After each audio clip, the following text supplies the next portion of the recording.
All right, John, and a gorgeous night for the Freeway Series to begin. The Dodgers and the Angels from Dodger Stadium. Quick two-game series before the Dodgers return the favor in Anaheim for the final two games of the first half. We welcome you inside. Hope you're having a great week so far. Joe Davis or Hershiser. Kirsten Watson joins us in a moment. You go back like a month ago and you're looking ahead and saying, wow, Dodgers Angels is tracking to have the eyes of the baseball universe on it. But now it's two teams trying to get their seasons back on track. Somebody's going to try and get right in the series. They hope, one side, you don't want to split, right? So you want to go 2-0. We're going to see and hope it's the Dodgers. So both teams struggling, but this series is loaded with star power, and the City of Stars are going to host the All-Star game here. 6 former MVPs involved in these games. You know, there's a saying in the big leagues that I would pay to watch that guy play. Well, there's a lot of guys you would pay to watch play in this game. And this video clip here, it doesn't include Clayton Kershaw, but all these big bats wearing blue, wearing red. These is an exciting group of guys to see all on the same field and active. It's going to be a very exciting series. I know it's only 2 games, but I can't wait to watch a lot of these at-bats. More on all these star players who go down to Kirsten. Thanks, Joe. Look, you guys said it. There are 6 former MVPs in this matchup. The last time there have been 6 MVPs in any game, 1982, and that included the California Angels. So look, this is Los Angeles. This is the City of Stars, and these two teams, they are full of those. Dave Roberts was saying not only is this matchup just great for baseball, but this is going to be a fun one to be a part of. So all of the guys are excited, and the Dodgers specifically, they're looking to get back in the win column, guys. All right, Kirsten, and so both pitchers in this game with their hands full. Tony Gonsolin, anytime he's needed to be the guy, has been this year. 4-0 here at home, so very comfortable in the Dodger whites, and then he's also 4-0 as the stopper, and that's what they're looking for him to do today. And on the other side, Noah Syndergaard. The last 4 starts have been just okay, but 2 of them have been unbelievable, and 2 of them have been rough ones. But overall, a nice, solid year so far for the Angels. In his first season with the Angels, 1-year, $21 million contract that he signed. He's done some good things. It's the Dodgers and the Angels. It's the Freeway Series, the first of 2 coming up on Sportsnet LA.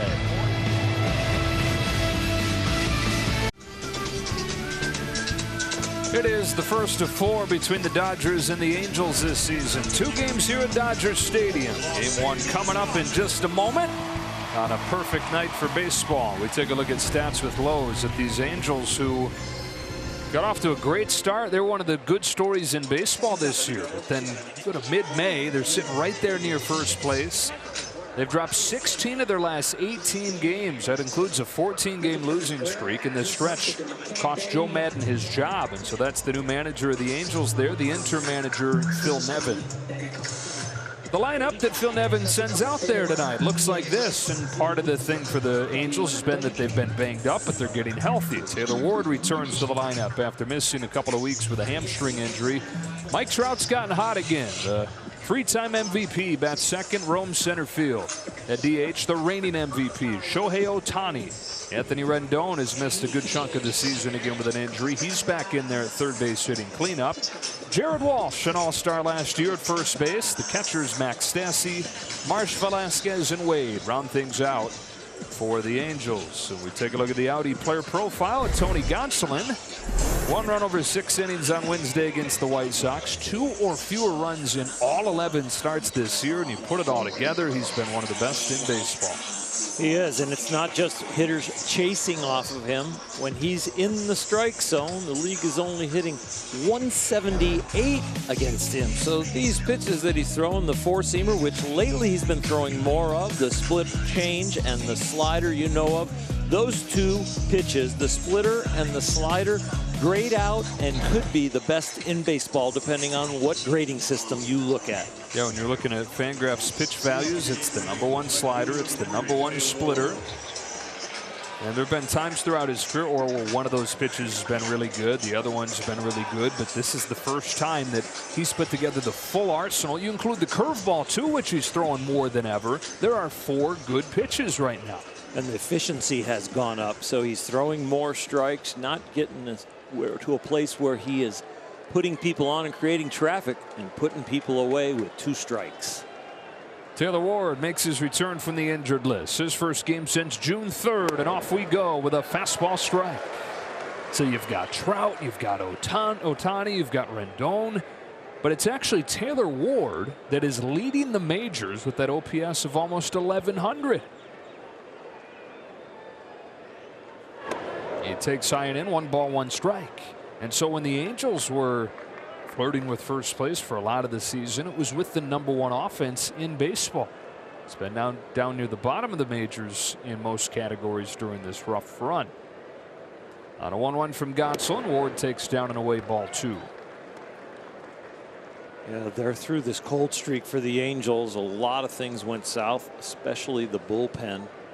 And this team could not score any runs, and that was huge news. Stroked on a line, deep right field. Betts going back on it. He's got room. Hard hit ball, but caught by Mookie Betts. 1 gone in this first inning. Not even Mike Trout was immune to slumping during this recent run. Had the worst stretch of his career, going 0 for 26. But he's back to doing Mike Trout things. 7 of his last 12, 3 home runs. He's a really good low ball hitter. I'll be surprised if they pitch him down there very much. And he is so good at elevating the low pitch. Great slider hitter, great low fastball hitter. Through that slump, he was swinging and missing, though, at everything. How about that? He has an 0 for 26 in there, yet his OPS is still above 1,000. For the 30-year-old in his 12th big league year, he takes fastball a little bit upstairs, 1-0. MVP in 2014, 2016, 2019. Missed most of last year with a calf injury, but is right back to MVP form here. Gonsolin tried a little extra hard given that resume. I'm right with you right there. That one has some emotion in it. The 4-man outfield on him. 4-man outfield. That is the Dave Roberts special. And Mike Trout hits the ball in the air as much as any player in baseball. Gonsolin gets the call there. Not often going to happen when he's the hitter. That was very wide. It started wide, ended up wide.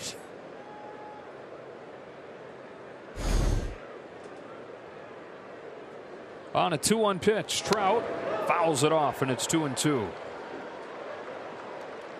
Started him with the high fastball, didn't get the call, and now has been worked back into the count with the off-speed stuff. You're not going to be able to pitch this guy the same way in every at-bat.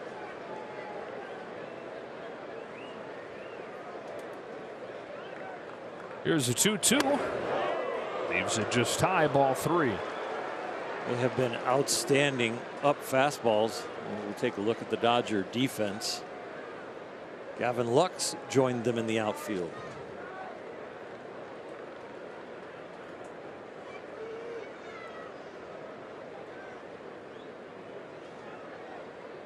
The payoff. Old foul.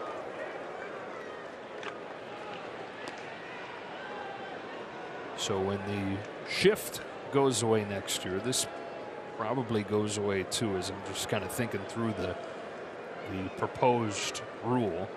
If 2 infielders. Yeah, if they don't allow the infielder to be on the grass. Right. I guess you could still have 2 infielders on both sides like this if the grass part wasn't involved. Trout earns the walk, first base runner of the game for the Angels.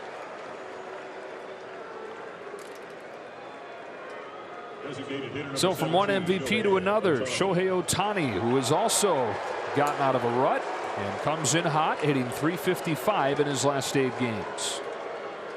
Very aggressive on the first pitch. You come out of the bullpen, you got some nerves, you want to get your feel for the game. This lineup comes right at you, and when you get to Ohtani with Trout on first, better be locked in right away. Last 3 games, 2 home runs, 5 knocked in for Ohtani. He takes a first pitch splitter for a strike. Doing what hasn't been done in a century. Of course, Babe Ruth, but even Babe only did it for a couple years where he was truly a two-way player.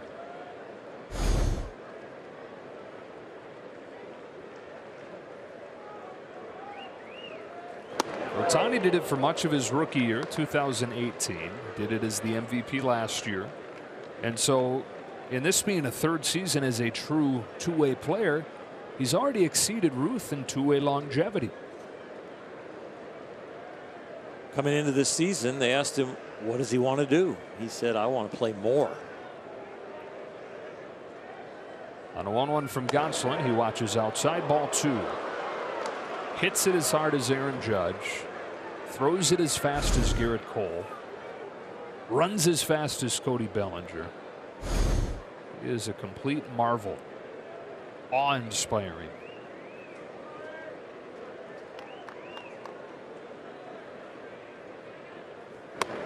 Perfect. 2-2. Get the fastball back in there as a foundational pitch. That has made him more efficient. Already 15 pitches in this inning and only 1 out. He's not been able to really land that fastball for a strike other than that one. Trout at first, 1 away. Gonsolin's 2-2 is popped up. Short left field, Chris Taylor. He's got it. And they get Ohtani. Change up that you could just see Ohtani kind of have to redirect the bat, and tried to square it up. It ends up underneath it, popping it up. Change up started up, broke down into the strike zone with some good late break. It was up, and you would call it a hanger if he hits it for a home run, but it worked right there. So yet another MVP caliber player in Anthony Rendon. Yet to really hit his stride in his 3 years with the Angels. First year was the short 2020 season. Last year he only played 58 games because of a hip injury that led to surgery. He pulls it sharply on a bounce to his old Nationals teammate and good friend Trey Turner, who goes the short way and ends a scoreless first for Tony Gonsolin.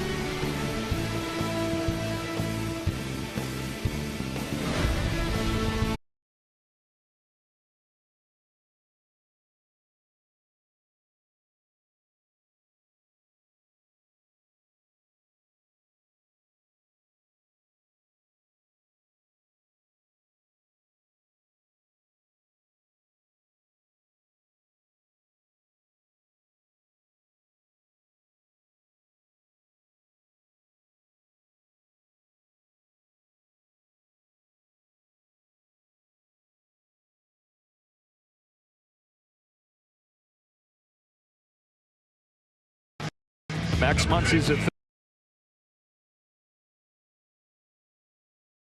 Bellinger's in center field. Taylor's already back in there after the collision with the wall on Sunday, and Lux, one of their hottest hitters, out of the 9 spot. Noah Syndergaard, 1-year contract with the Angels. Spent an interesting year. Over the last month, 1 run against Tampa Bay. Then he gives up 6 runs and fails to get out of the first inning. Then 1 run over 8 innings. Then 5 runs in 2 innings. But he's coming off a good one. 1 run over 6 innings against a great Boston lineup.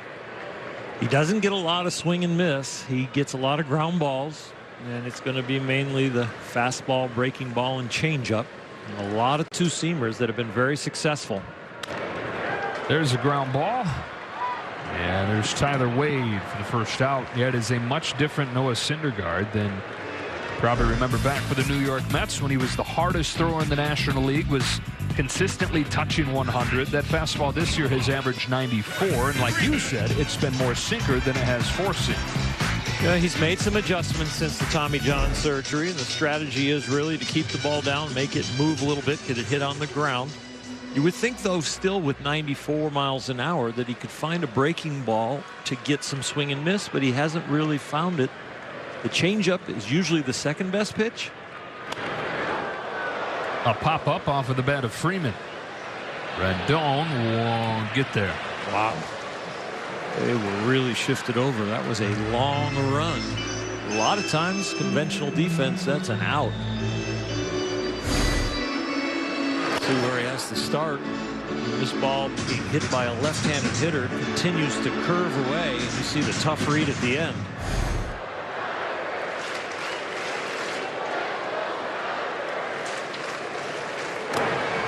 Quickly 0-2 on Freeman.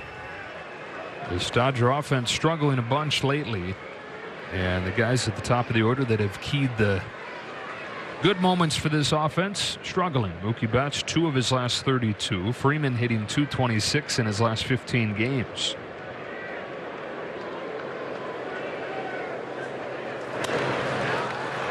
And to short left field. Marsh will come on and get Freeman.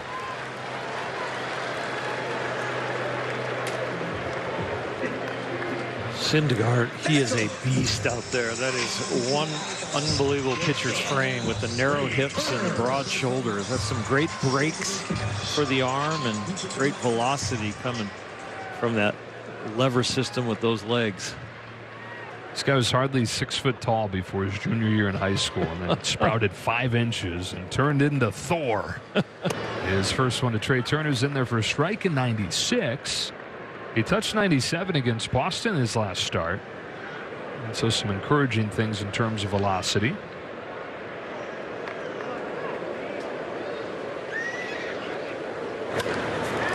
Didn't sound good. Yeah, it's an easy play for Wade to finish off a 7-pitch first inning for Noah Syndergaard.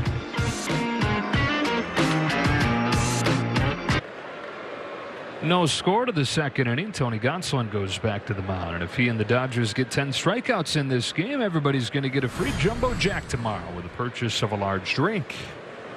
Dodgers have lost 9 of their last 13 games. Enter the day in a tie with the San Diego Padres for first at the top of the division.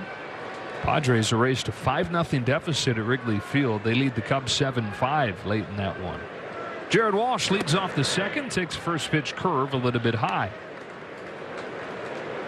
Angels 29-33.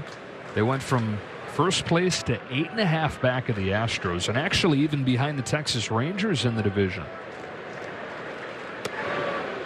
The curve's in there, and it's 1-1. They still think, though, that they're going to hit, and it's easy to see why as they get healthy. You got Rendon back, got Trout and Ohtani going again. They got Ward back tonight. One guy they're still waiting on is David Fletcher. That's a swing and a miss on a hard fastball, 1-2. Fletcher not a piece, but a guy who's going to make contact and keep the line moving. The guys that are back can get it going. And if you're Phil Nevin and you've seen this club hot at the beginning of the year, it gives you a lot more hope that it can happen again compared to coming out of spring training with a roster that you think is okay, this is a solid roster, we're going to do fine, but you don't start out that way and now you're looking for it to show up. Well, it's already shown up. It's just got to return. Rewind a month and put yourself in that seat. So what is that, May 15th or whatever? Look a month into the future and see Joe Maddon's been fired? Yeah. What? Oh, no way. Walsh down on strikes. First one of the game for Gonsolin. Fastball finds the range. A little bit of a chase, but another well-located top of the zone fastball. Strike calling on that one has not been there, but when they start the bat, it's a tough one to hit. And so Phil Nevin gets his first big league managing job. Here's his catcher, Max Stassi. There's strike one. Phil managed in the minors for 8 seasons. First managing job came in this area with the independent Orange County Flyers. And then he managed an affiliated ball, made it to the majors as a coach. A lot of that with Aaron Boone in New York. He had a chance to come home. He's a Fullerton native, so he joined the Angels. And wound up being pretty good timing. Right time, right place, right time. Taking over for Madden.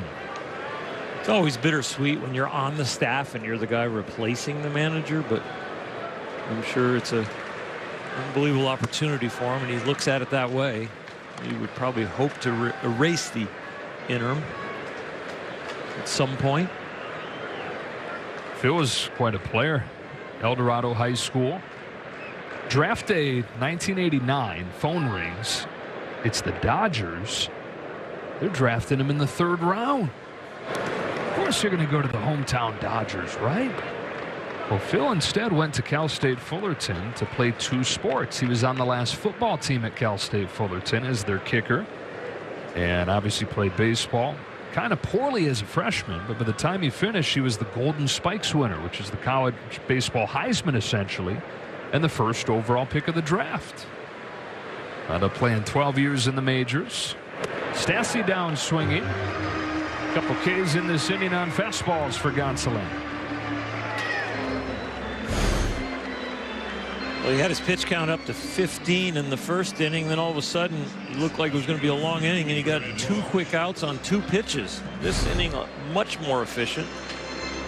Only 10 pitches so far.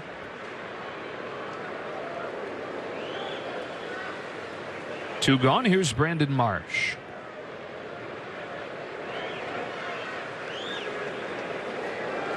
'24-year-old former top prospect who broke in last year.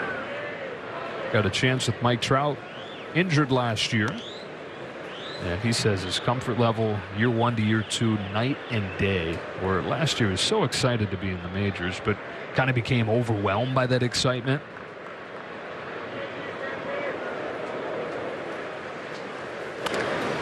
Pounds this one into the ground, foul, 1-1. You don't know your heart's beating fast until it slows down. It really is amazing when that emotional light bulb kind of comes on, and we've seen it with Gavin Lux this year.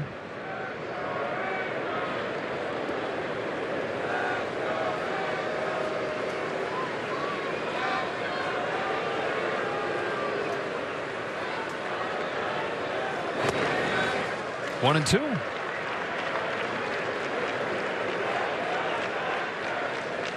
Once Tony gets you to a 2-strike count, he is not one to nibble. He throws the most strikes. And I think a lot of those strikes, too, are swinging. They might end up outside the strike zone, but he gets a lot of strikes right after the 2-strike count. That trend holds. Nice splitter, and he strikes out the side in the second. Well, the fastball for the first strikeout, up and slightly out of the strike zone. Then one just beats him down the middle, and then the cambio.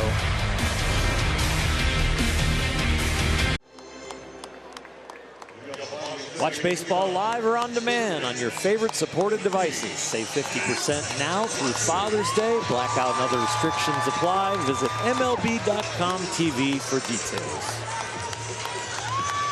Part of the order coming up for the Dodgers after 1-2-3 first inning on 7 pitches for Syndergaard, and it's Max Muncy to lead off.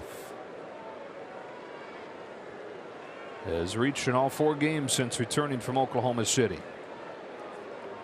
He takes strike 1 on a curve from Syndergaard. And Muncy in his first game back, 2 extra base hits, including the opposite field home run. Just 1 for 9 in San Francisco. Grounds this one foul, and it's 0-2. An inspired opposite field home run. Sure was. And it, boy, that whole thing was the talk around baseball. Everybody you talk to from all the other teams is, hey, how about that 1-2 walk? Yeah. How about the response to it? Both Muncy's home run and then Tony La Russa doubling down on the strategy in his post-game press conference. He was a little snappy with the reporters. Yeah. 1 away. Now the first strikeout for Syndergaard. Well, this Dodger offense struggling overall. This has probably been their best hitter lately. Will Smith hitting .367 over an 8-game hitting streak that has included a fair amount of pop. He's got the pop. He's been hitting the ball hard. He is very clutch. And we do this at a catcher, the regular catcher in the big leagues. That is an outstanding tool to have on your roster. He is a really good one and becoming a great one. He swats the first one foul, maybe making a late push here to reach his first All-Star game.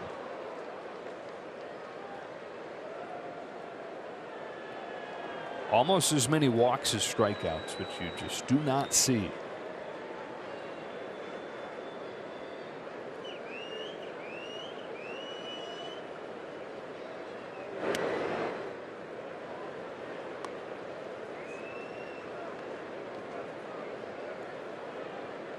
Syndergaard with only 12 pitches and already has 4 outs. He's been hot and cold over the last 4 starts. This looks like it could be a hot one. He's always pitched well in this park. 3 regular season starts at Dodger Stadium, all those coming with the Mets, all 3 of them quality starts.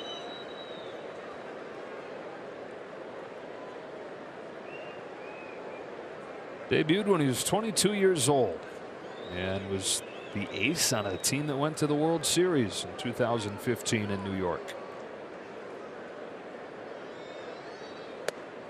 All-star the next year, and you're thinking, I mean, man, here is a superstar of superstar, going to win multiple Cy Youngs.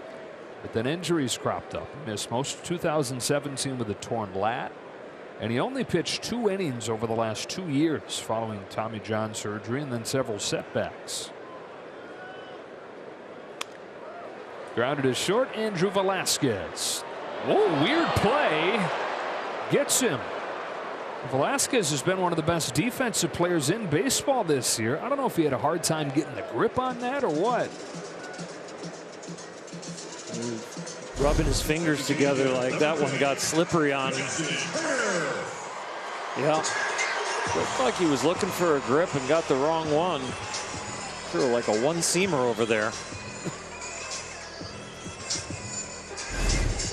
Andrew Velazquez has helped transform their defense from not very good to grading out really well. 2 gone for Turner.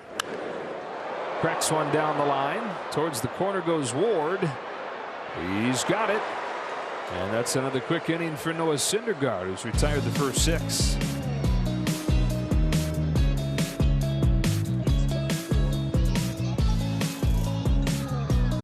Sunday on an all-new Backstage Dodgers presented by Cadillac, infielder Eddie Alvarez, one of only 3 American athletes to ever medal in both the Summer and Winter Olympic Games, makes his first Major League road trip as a Dodger. Don't miss Backstage Dodgers, presented by Cadillac, this Sunday. No score, 3rd inning. Andrew Velazquez leads it off against Tony Gonsolin, who misses inside. 1 ball, no strikes. We're talking about Velazquez's defense being sensational, and it's had to be to keep him in the lineup. He's been one of the worst hitters in baseball this year.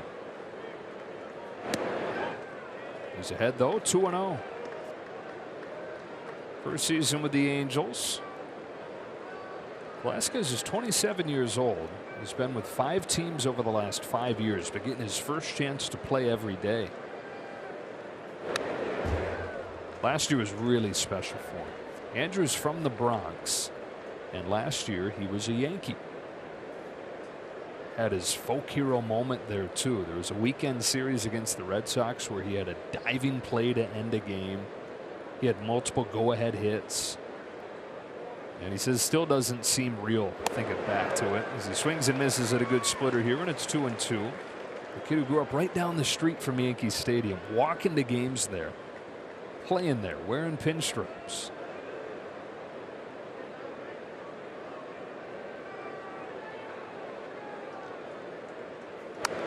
He went to Fordham Prep, which also produced Vin Scully. That's right.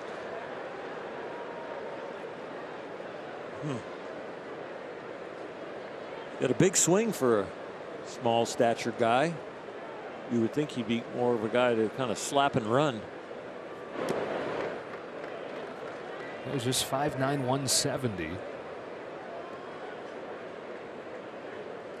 They call him Squid because it's like he's got a bunch of arms when he's fielding. The t-shirts that they wore around, they had a picture of a squid wearing multiple baseball gloves. That's the whole idea behind the nickname.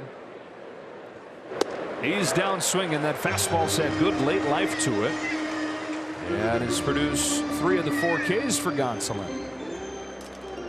He's had one of them where it was near the middle of the plate, but it's the up fastball that's getting the most success here tonight so far. And that is a very good sign for the changeup. When you've got guys swinging at the up fastball and then you can pull the string. Well, last 3 games, opponents are hitting 138 against his fastball. And it was, I mean, it was a pitch that he was throwing enough just because he had to, but was avoiding it for the most part before this stretch. His first one to Tyler Wade is bunted foul.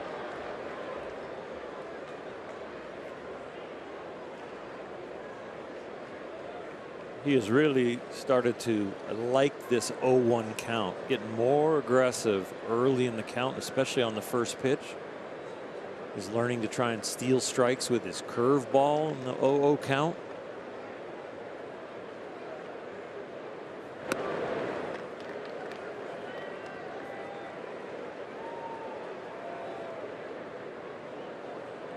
We've touched on this the last couple starts for him, but that's something that Clayton Kershaw has hammered home the importance of with them. They'll stand there and watch games together along the dugout railing. That's fly to left. Taylor's there, 2 up and 2 down in the third, and Kershaw points out situations where he can steal a strike. Tony, come on back, buddy. These innings have been so quick for him. He just tried to quick. Jeez. Trying to steal an out. Hanser's there to help. You ever do that?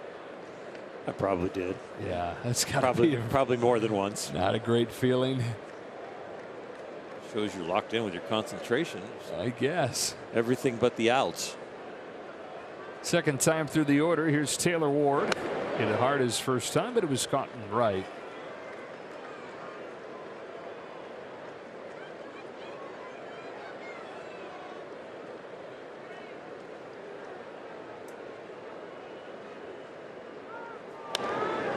Caught at first by Freeman. That is 3.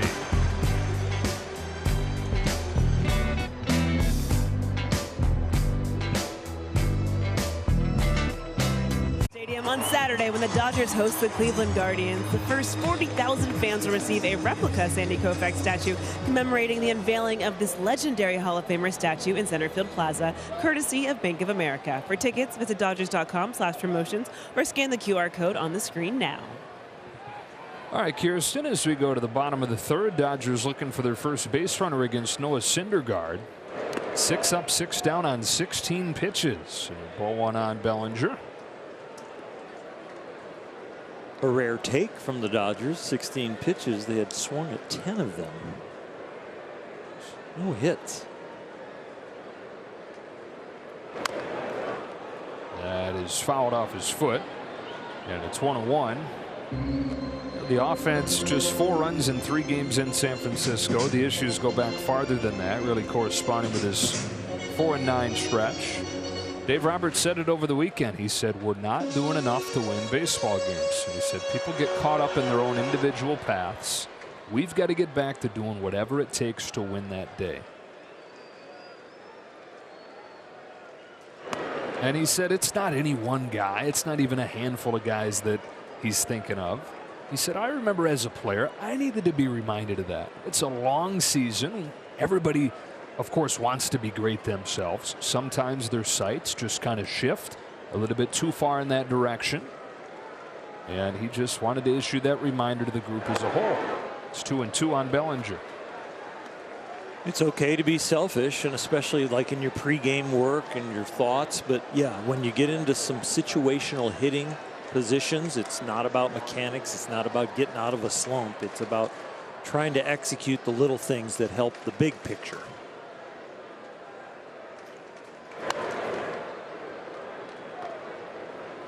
And he even said you can get into this rut, this team-wide rut like they are, without anybody being selfish. That you're just doing your job, trying to be great at your job, and that it just kind of drifts into that. It drifts into paying too much attention to that without even realizing it. And he said, I've been there.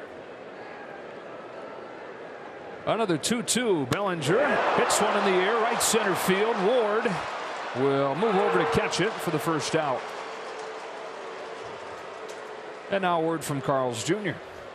This summer, prime rib is the star. Bite into the new Primal Angus Thick Burger and Beyond Raptor at Carl's Jr. See Jurassic World Dominion now in theaters. You know, it's a lot easier to see when you're a lineup that you're maybe not hitting as a unit, but it happens with pitchers too. pitchers get selfish out there and don't pitch to the scoreboard. You know, they give up a leadoff triple, and all of a sudden they're like not trading outs for runs because they want to protect their ERA and really get on a roll. It's like, no, we're up 5-0. Trade outs for runs and don't worry about your personal ERA or your pitch and the perfection that you're striking guys out. Just get outs. And it is kind of consuming in that from a defensive standpoint for pitchers, that they can start to lock in on that kind of stuff, and hitters can do the same thing as far as, you know, always trying to find their A swing no matter what the situation. When in sometimes it's just, hey, play pepper with the second baseman and move the guy over. It's a lot easier to do, to play team baseball when you already got your hit or two, or you're having a good week. But when as a unit, everybody's kind of struggling, so everybody's a little bit more self-aware of what they're trying to do. 1 ball, 1 strike on Chris Taylor, who swings and misses 1-2.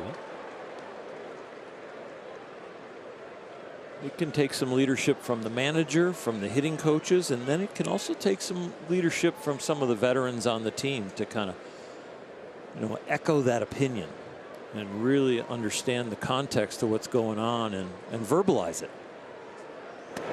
Swing and a miss. Second K for Noah Syndergaard. He's retired the first 8 in order.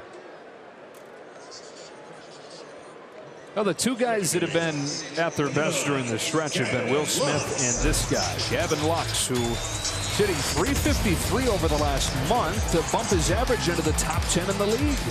His approach at the plate, he's looking gap to gap. He's not over swinging. He's making sure he gets strikes, which he's always had a good eye. And now he's just extra comfortable with a lot of production. First one from Syndergaard is at the knees, strike 1. Lux on the road trip was 9 for 16. Saw a couple times where he turned and really cut his swing loose, but for the most part it's been just putting the ball in play, getting on for the big hitters at the top of the order, and taking pride in a big runs scored total. Yeah, runs scored like RBIs, somewhat circumstantial, but you ain't scoring the runs if you're not getting on base, which is not circumstantial. He's really like the second leadoff hitter for the Dodgers as he comes around in the 9 hole. And then with all those guys that can produce at the top of the order. Hits this one in the air, right center field. Trout's going back on the track. He's got room. And that's the inning. Noah Syndergaard has retired the first 9 that he's faced. No score through 3. Perfect for Tony Gonsolin, other than forgetting how many outs there were last inning. So he went back out there, threw 2 more pitches, and got the 3rd out. Just 1 base runner against him, just 1 base runner total in this game. That was 3, he says. And it's Mike Trout to lead off the 4th. He was the lone base runner. He walked against Gonsolin, who starts him with a curveball here. Steal a strike from one of the best hitters, if not the best hitter in baseball. Throws something that you rarely throw. Have him just watch it. High fly ball to the left field corner. Taylor's going back, stops and makes the catch, and he's saying, thank goodness I didn't have to get any closer to that wall after the collision on Sunday. It's great to see him back out there. He told Dave Roberts he could have played yesterday. So his reputation that he is well earned as far as a guy that is very tough. And when you want to play after this happens and the blood starts coming out from around your eye, you are one tough guy. The glasses just jab back into his right eye, up above it. Ohtani cracks one sharply and through. First base hit of the game for either team comes from Shohei Ohtani with 1 away in the 4th. And for more on Chris Taylor, we check in with Kirsten. Yeah, Joe, after the game, I spoke with Chris Taylor, and he told us that it definitely looked worse than how it felt for him. Obviously, now he is someone who has a very high pain tolerance, but he showed us just really like the piece of glass that came out of his glasses. That's what scratched his eye, creating the bleeding. But Dave Roberts had the initial plan of wanting to give him another day today, but he said he was good to go, as you guys mentioned. I love the line that he gave Doc that you mentioned. I would have been good yesterday. No. 24 hours after a glass jammed in my eye. So, man aboard for Rendon. Grounded to short his first time. We're talking about Rendon yet to really click for the Angels, but how about this as a testament to his value? When Rendon is in the lineup, the Angels are 9 games above 500. When he's not, they're 3-16. He can grind out some at-bats. It's not that part of the game they're missing. They're just missing his production on a consistent basis.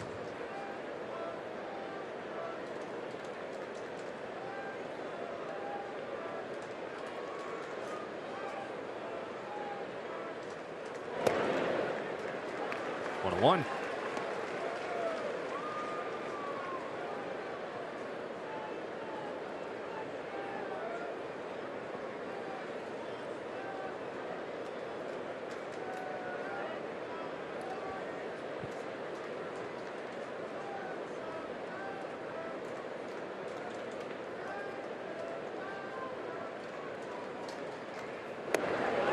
One and two. Getting a lot of swings and misses on the fastball. He's racked up a lot of his Ks here tonight. You know, it's one thing when you have a split change and a fastball, or a slider and a fastball, but when you have all three, it really makes the fastball better, because it's not just one speed or the other. Now even the slider could show up like there, and you get an awkward swing from a guy who's got a very good eye.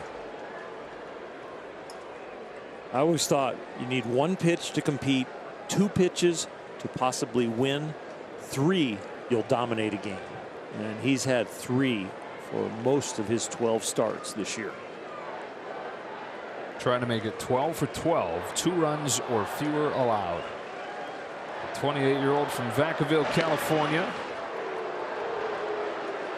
A really good shot. He's headed to the All-Star game. And yeah, it's the breakout season, but you look at the full body of work and it's remarkable. He's 16-5 with a 2.48 in his career. Only Jacob deGrom has a better ERA among starting pitchers in that time. His 1-2 to Rendon is fouled back.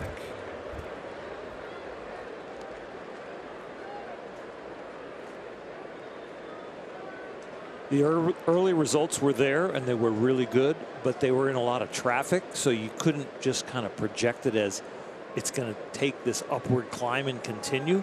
But now you look at the way he pitches in a lot less traffic and a lot more efficiency, and you go, this might go on for a while. There goes Ohtani. Throw from Smith is perfect. He's out. 2 away. Most catchers have strong arms, but watch the rhythm of how he receives this pitch and then comes out. That is just perfect timing with the ball arriving from Gonsolin as it's crossing the plate, and it gave him such great momentum. He is locked in on the timing of that transfer and the momentum of grabbing that fastball and continuing towards second base. There was no catch the ball, stagnant, pop up, do your footwork, throw, and rely on the arm. That was just done perfectly.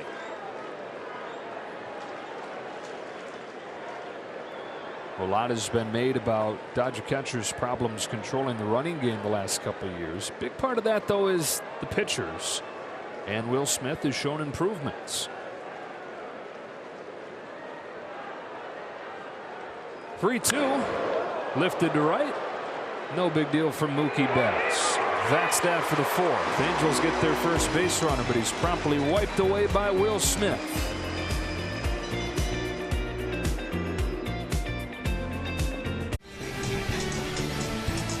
Dodger Baseball on Sportsnet LA is brought to you by Carl's Jr. Sink your teeth into the new Primal menu and Beyond Raptor at Carl's Jr. Feed your happy.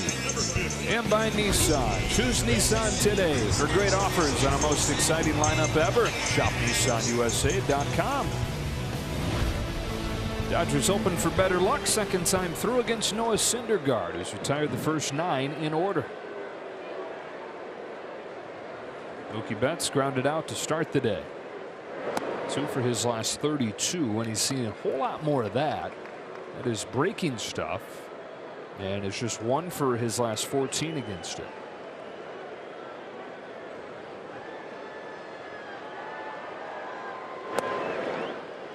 One. When you're going to go against the Dodgers or any lineup and you're a pitcher, you're going to say, okay, how are they doing? Well, these guys, they got a flat tire. Oh, what's getting them out? And it's pretty consistent with the Dodgers lately. It's the outer half of the plate and breaking balls. Sometimes it's a chase, like on that slider right there, but Mookie holds up. And other times it's just they're just not covering that outer part of the plate right now. And as a pitcher, it's not where you're going to go every time, but you have a lot of comfort to know you can default to a place where most of the lineup is cold. It also can get you in a groove, because if you go to that place for a while and you find success, you don't really have to kind of move to all 4 quadrants of the strike zone. You can kind of wear a place out until they force you to move.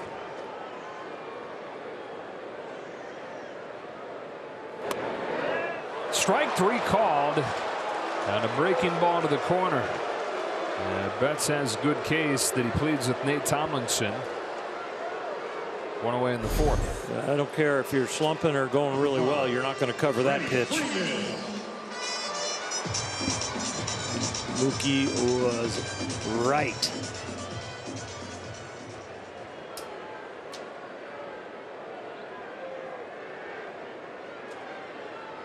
Third K for Syndergaard. Up comes Freddie Freeman. Strike 1. Freeman flied to left his first time. He's seen a lot of Noah Syndergaard through their years in the National League East and hits above 400 against him. On this 0-1, Freeman sends it the other way, foul.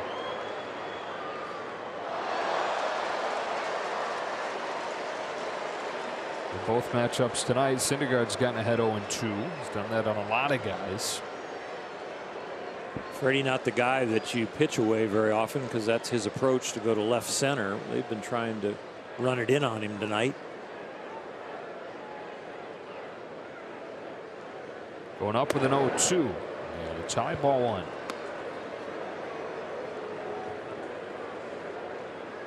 Freddie is at his best this year with men on base. With nobody on like this, he has completely different stats. He's not where he's produced.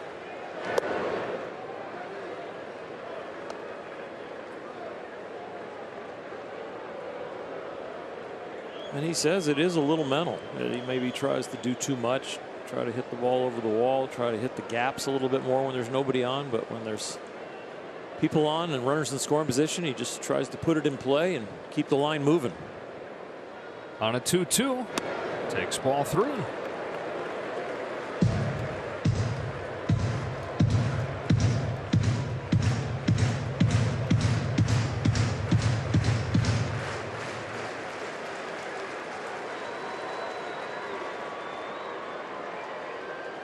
Dodgers looking for their first base runner of the game. Syndergaard's 3-2 is popped foul. We'll do it again.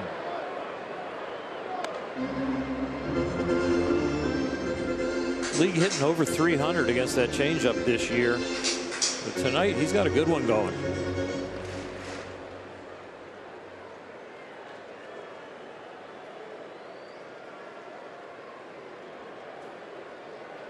Now the 3-2.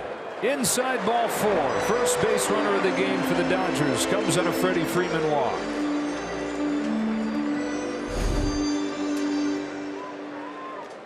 Number 6, Freddie Turner.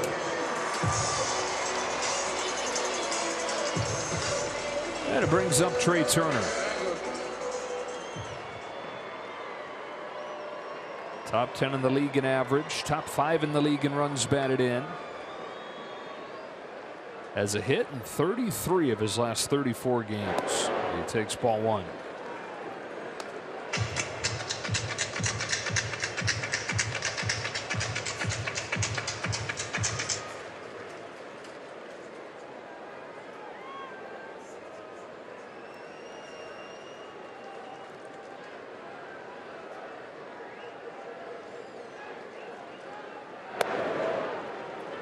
One on one.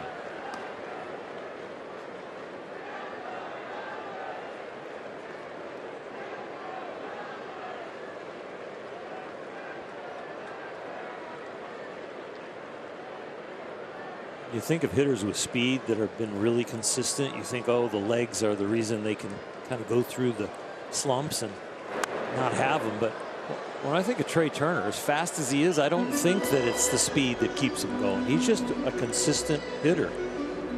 Yes, he finds his holes. Yes, he gets an infield hit here and there, but he does a very nice job of grinding out at bats and putting the ball in play and getting his hits. And he can be very dangerous when the power stroke is on. Which for the last month or so it has been. There's some time early where he was getting on with just an infield hit here and there and kept him afloat when he wasn't hitting for power yet. But it's been the total package of the last month. On a 1-2, he takes in the dirt. That's ball 2.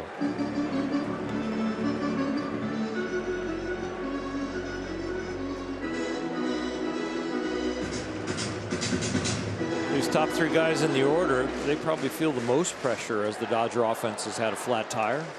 Mookie Betts got punched out on a bad pitch, but Freddie Freeman showed discipline. Trey Turner showing discipline right here and not showing the anxiety of the total offense, like they've got to make something happen.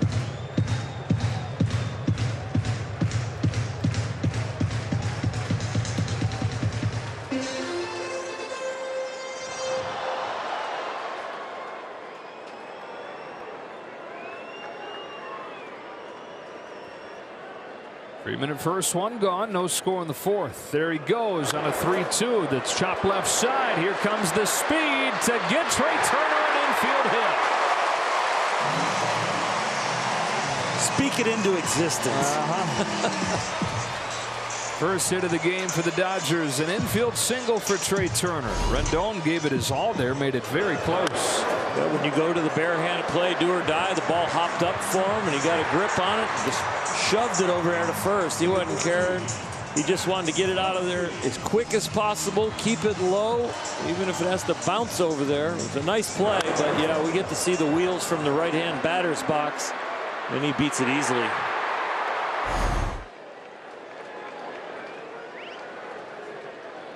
So 2 on with 1 away for Max Muncy.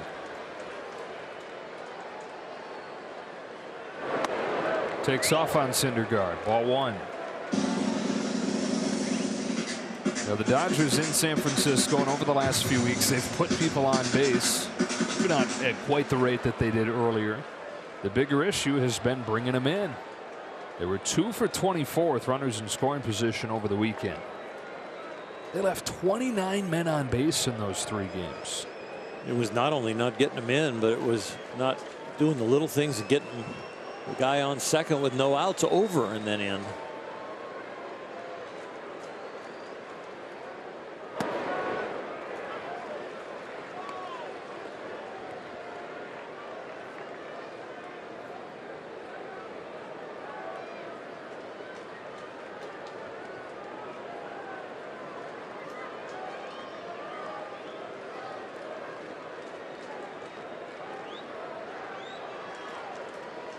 '50th pitch from Syndergaard is a 1-1 to Muncy. It's in the dirt. It's ball 2.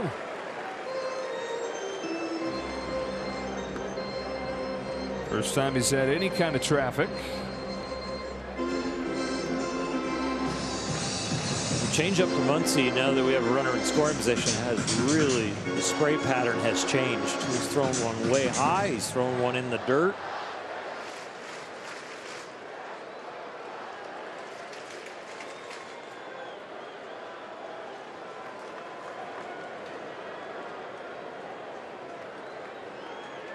Freeman at second. Trey Turner at first. On a 2-1 pitch, Muncy checks his swing. Ball 3.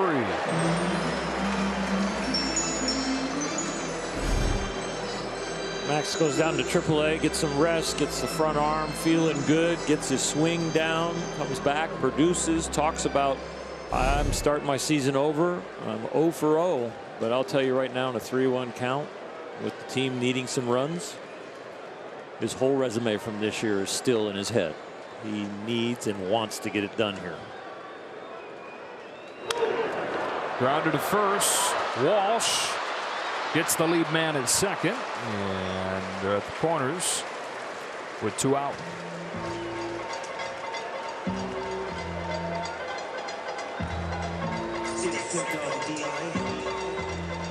Number 16, Will Smith. Good range, and then good just kind of getting your body under control and flipping it with the wrong foot throw.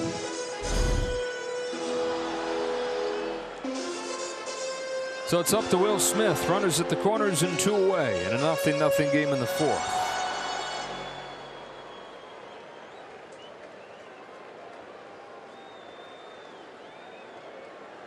Eight-game hitting streak for the Dodger catcher. Chance to put him on the board. Takes strike 1 from Syndergaard. One of the best with runners in scoring position this year, Will Smith, in this Dodger lineup, and 341. Somebody in scoring position. So the right guy up there as they try to snap a team-wide 0 for 16 slump in these situations. On an 0-1 pitch, Smith takes ball 1.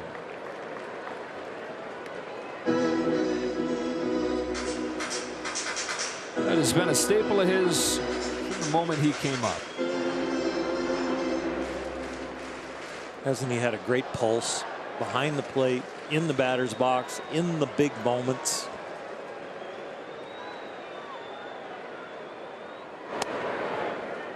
He's ahead 2-1. So great. Sometimes it's like, should we check for one?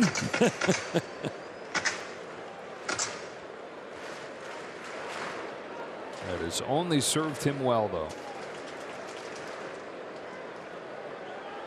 Freeman at third. He walked. Muncy's at first after the fielder's choice. Syndergaard's 2-1 pitch. Swing and a miss. 2-2. Exceptional movement on that fastball. That one looked like it was going to be away. Got Smith leaning out over the plate because that's where it started, but then it ends up running all the way in and jamming him.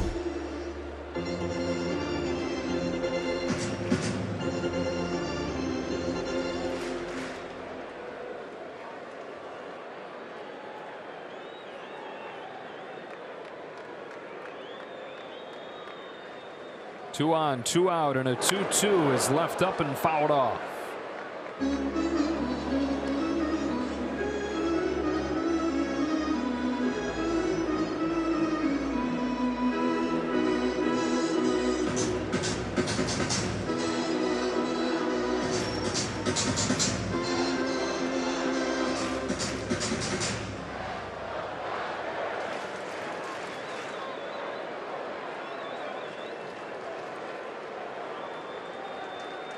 Here's another 2-2. Good stop by Stassi. Count goes full. Now you get the action pitch. 2-2. You usually want to try and throw a strike because now the Dodgers have the advantage at first base to start Muncy. So the double that would only score possibly 1 now will probably score 2. Noah Syndergaard threw 29 pitches over the first 3 innings. This will be his 30th of the 4th. There goes Muncy. Smith pulls one foul.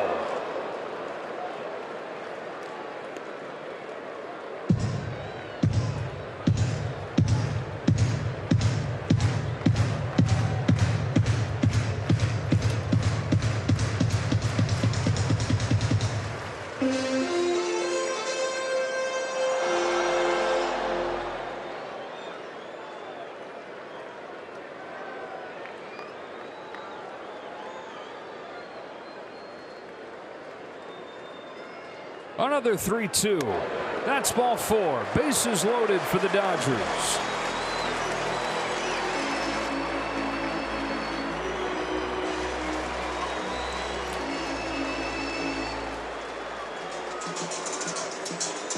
Pitching coach Matt Wise coming out for a visit with Syndergaard. We get a word from Ford. This Dodgers broadcast is brought to you by the 2022 Ford F-150 truck and your Southern California Ford dealer, where the future comes standard. The Syndergaard, who hadn't given up a base runner through 3 in the 3rd, has given up 3 here in the 4th. His pitch count has doubled in this inning. And he faces a guy now in Justin Turner whose overall numbers are not close to what they usually are. He remains, though, a guy that you like having up in these situations. Well, the 31 RBIs this year really built, of course, with runners in scoring position. It hasn't been the power, only 4 home runs, but he's hitting over 300 with runners in scoring position. And in his career with the bases loaded, a .320 hitter. First one from Syndergaard is outside, ball 1. Dodgers trying to crack the code with runners in scoring position here with the bases juiced. That corner that Mookie Betts got rung up on, Nate Tomlinson behind the plate all of a sudden is zoned in on that and not giving that width over there away to righties.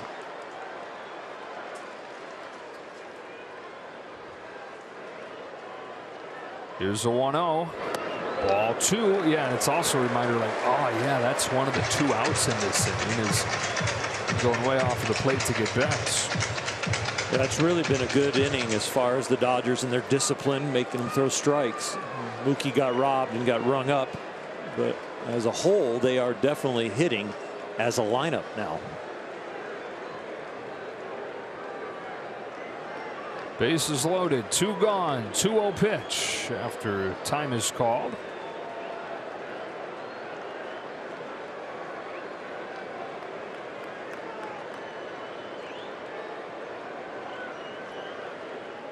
Now a 2-0. Turner watches ball 3 and nowhere to put him.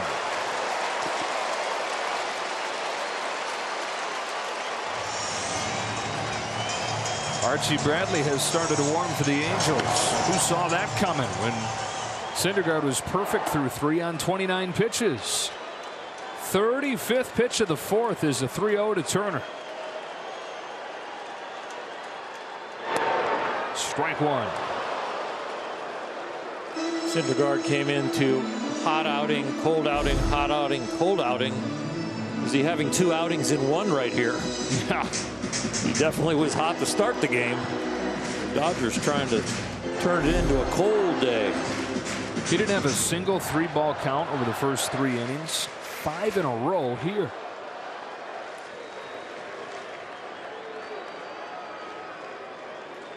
The 3-1. 3-2.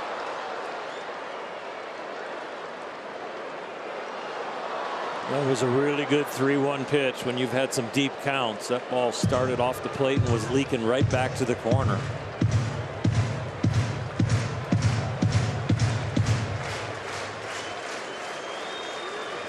A walk, an infield single, and another walk.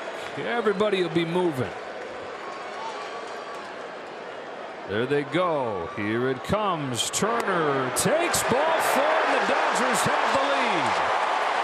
A bases loaded walk, and it's 1-0 in the 4th.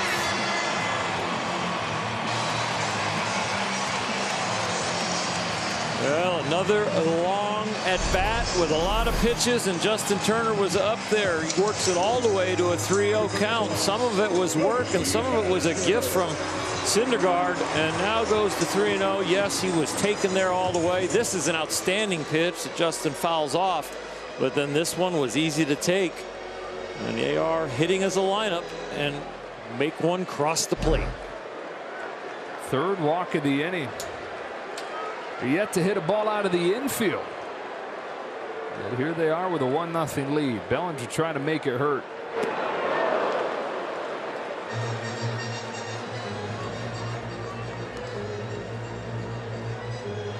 That That's the one thing that can help a pitcher is he's walking guys. Ball hasn't left the infield, and yeah, you are hunting a strike right there and cheating.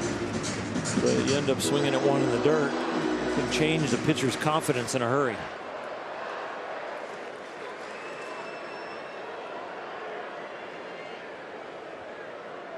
On an 0-1, Bellinger watches strike 2. Breaking ball down, changeup. Now he's going to have to watch out for his Achilles heel, which is the high fastball. I don't think he'll get another changeup unless it's a ball or a breaking ball in the dirt or a high fastball. If he throws him a fastball for a strike, it's a mistake.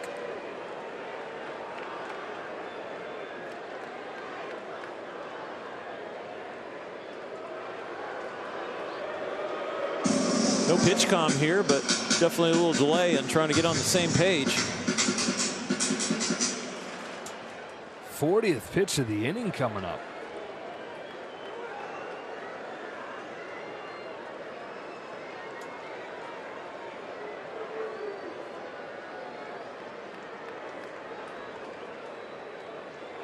Bellinger down swinging, good changeup, and Syndergaard limits the damage to 1, but the Dodgers get the first run of the night, and after 4, it's 1-0.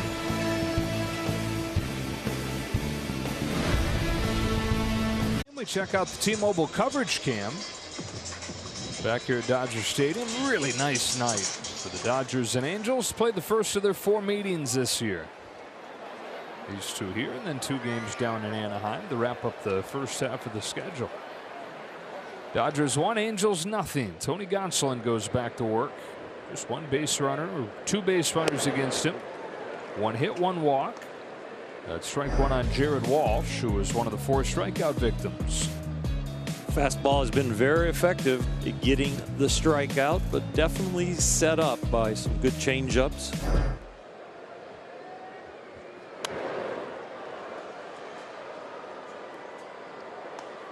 It has really been dialed in on that high fastball. It has been the perfect height, either for a strike or just slightly out of the zone.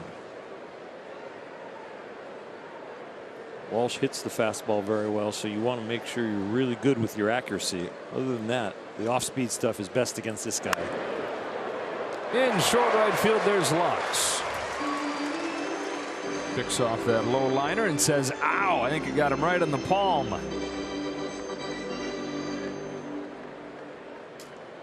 Number 33, Max Stassi. Low changeup that was scorched. He stayed on it. Yeah, got him in right on a little bit of the meat there. He's that fillet in there. 1 away from Max Stassi. Like the old catchers, you told that story about putting a steak in their glove. Good sliders. Strike 1 on Stassi. One of the modern catchers. In his 10th year with Major League time, and really, though, his first as an established big leaguer. Signed a 3-year contract this offseason. He was the main catcher last year, but yet to sign a free agent deal like he did this offseason gives him that security. It's a guy who went from a big prospect with the Astros to looking like a 4A player who probably was never going to turn into much, maybe a solid backup. Finally a starter on a multi-year deal at the age of 31. Making a living in the family trade. His dad and his grandpa were both catchers in the minor leagues. His brother Brock made it to the majors with the Phillies in 2017. Just misses ball 3. His great uncle, a guy named Myril Ho, who won 3 World Series as an outfielder with the Yankees and those great teams in the 1930s.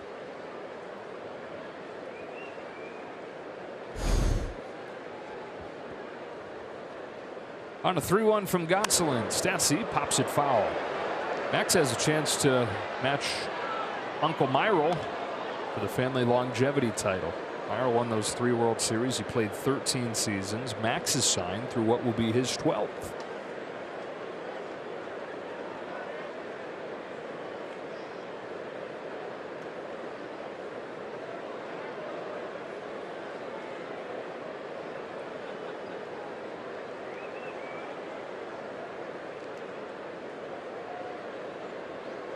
Another payoff. Taken low, ball 4.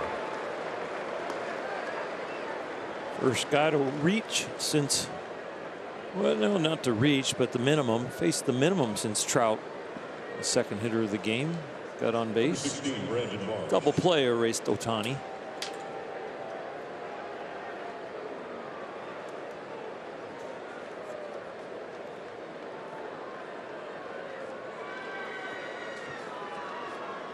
One on, one out for Marsh.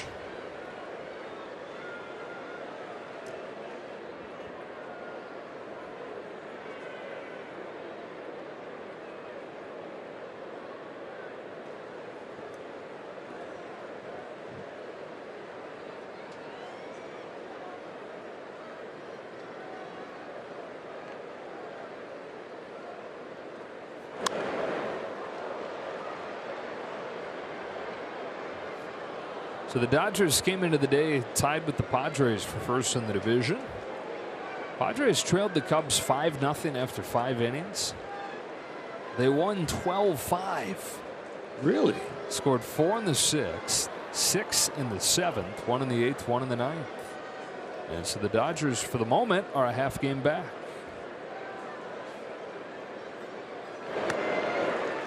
Oh, 2. Padres have struggled to score runs. That's surprising. Yeah. That's a big comeback with what they've had going on. It's been all about the starting pitching for the Pods.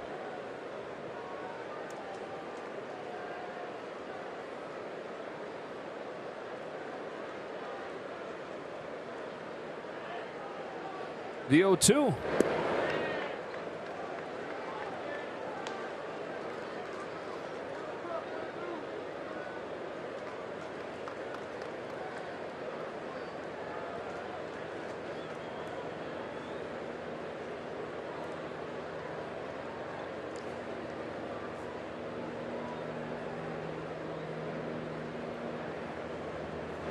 Got him with a high fastball.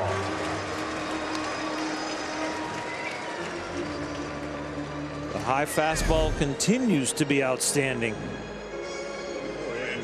Four-seamer. It's number 5, Joe.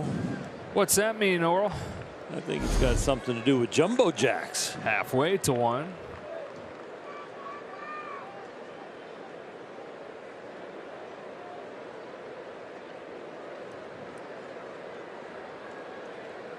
Andrew Velasquez struck out in a fastball his first time. He takes the ball here with a good stop from Will Smith.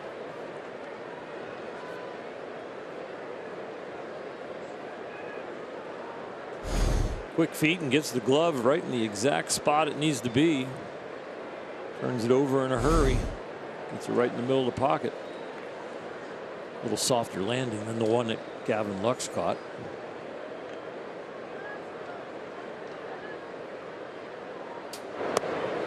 Curveball makes it 1-1.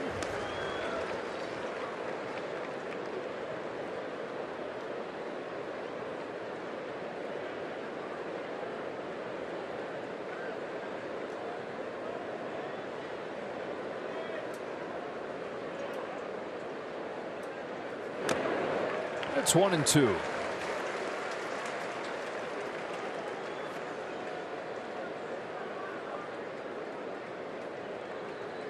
Pretty much like a video game right now. You can just dial up a pitch.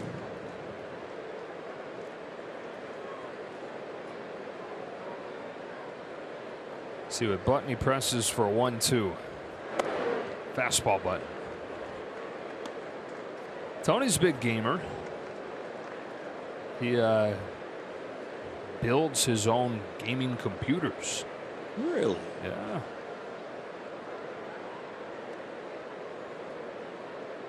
Takes a little patience. A little YouTube video watching. That's how he taught himself. Fly to right center field. Bellinger drifting back. He's got it. That thing took off. That's the inning. We're halfway home, and the Dodgers have a 1-0 lead.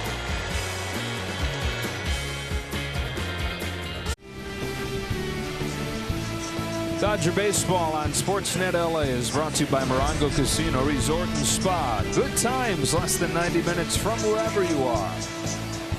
Back here at Dodger Stadium, where they have a 1-0 lead and a bases-loaded walk from Justin Turner. Only one hit apiece. Noah Syndergaard hadn't given up a base runner through 3. But then 5 base runners in a row in the 4th. Was able to strike out Cody Bellinger to strand the bases loaded around him. Jose Quijada has started to warm. Chris Taylor leads off the 5th, fouls off Syndergaard's first pitch. Needed 40 pitches to get through that 4th. It's the second time over the last week Dodgers have had a pitcher throw 40+ pitches against him in an inning. Or Dylan Cease of the White Sox last week. That led to his departure. Here's Syndergaard, was able to get through the inning.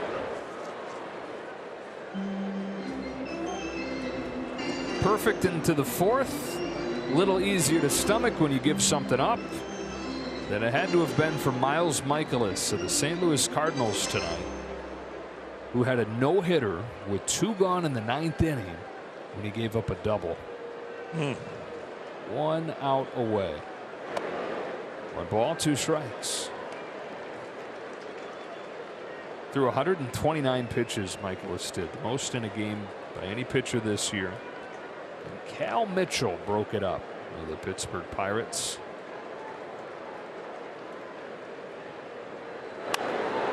Off the hands, down the line, on comes Ward. That is a foul ball.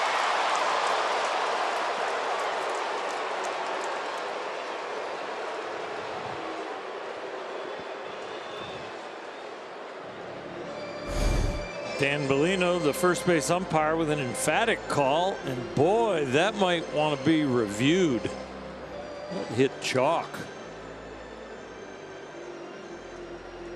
It did hit the right side of the line, but I think it hits the line. I'm with you. I like the other angle, the first angle, a little better. Los Angeles Dodgers is challenging the fair foul. The fair foul ball.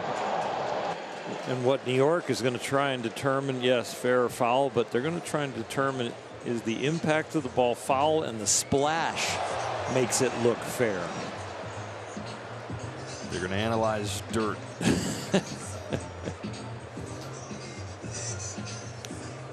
Hey, if the ball compresses as it's hitting the ground and it gets a little wider, it's not just that little tiny point that hits the ground. It does compress, as we see it compress on a bat.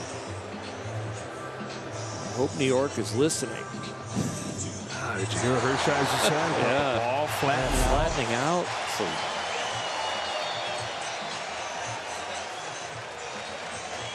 Taylor's seeing the same replay as you are, and he's got to be feeling good about what he's seeing.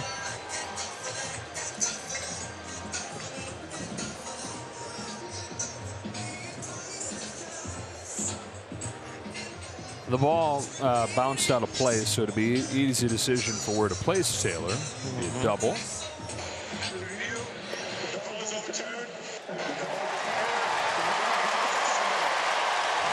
And so it is a double for Chris Taylor, his 3rd over the last 2 games.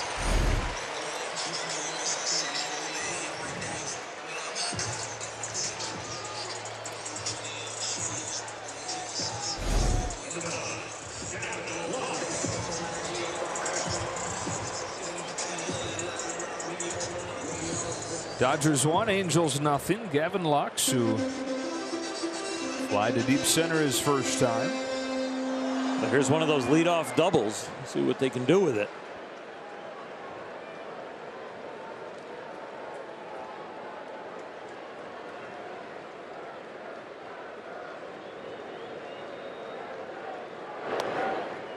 It's ball 1 from Syndergaard.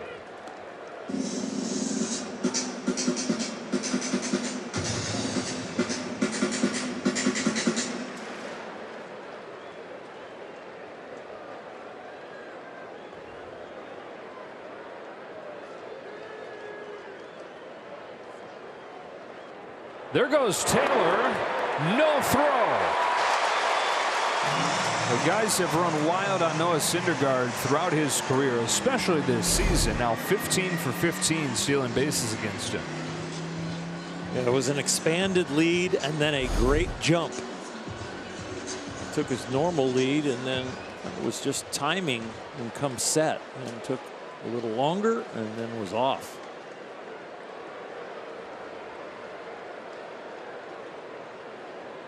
Here comes the 1-1. Lux takes it down the middle for a strike, 1 and 2. There is a new third baseman for the Angels. Matt Duffy has replaced Anthony Rendon. You know, Angels fans are saying, uh-oh, not again.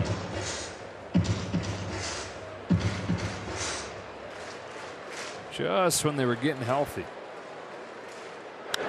Lux grounds it up the middle. No movement from Taylor on a nice play by Tyler Wade.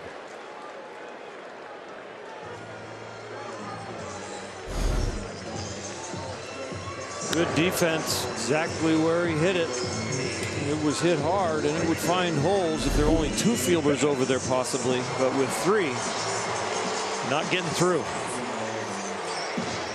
So a big first out there for Syndergaard. Back to the top of the order in Mookie Betts. 0 for 2. Struck out his last time on a pitch that was pretty clearly off of the plate, but Syndergaard got the call.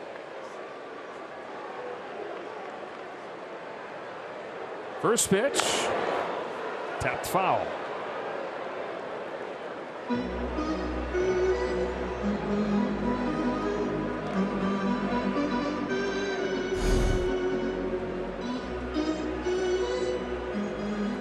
Beach ball in the stands. It's a little tough. Yeah.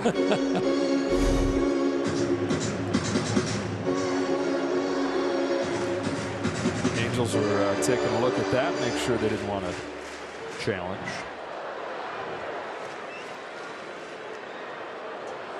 Taylor at third, 1 gone. On an 0-1 pitch, Betts taps it along first, foul, and it's 0-2.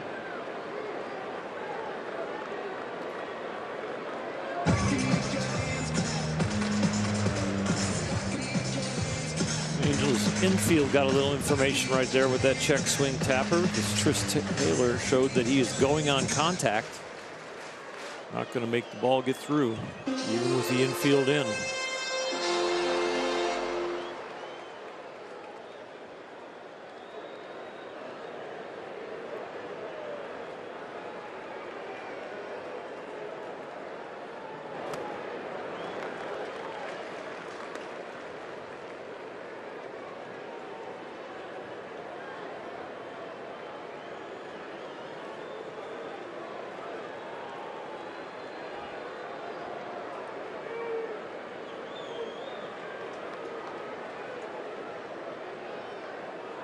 One-two pitch, fouls it off. Syndergaard would really love a strikeout here. Something he used to do at a much higher rate. He's been one of the worst pitchers in baseball this year with 2 strikes. He has not been able to finish guys off. Shocking. Really is, and I think he'll go breaking ball away here. Mookie struggling with it. Got him in the last time. He did, and he got him.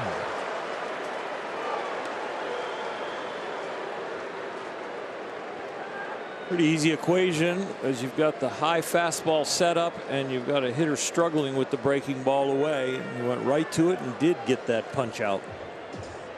Yeah, that is going to do it for Syndergaard. Phil Nevin comes out and will make a change to the lefty for Freeman.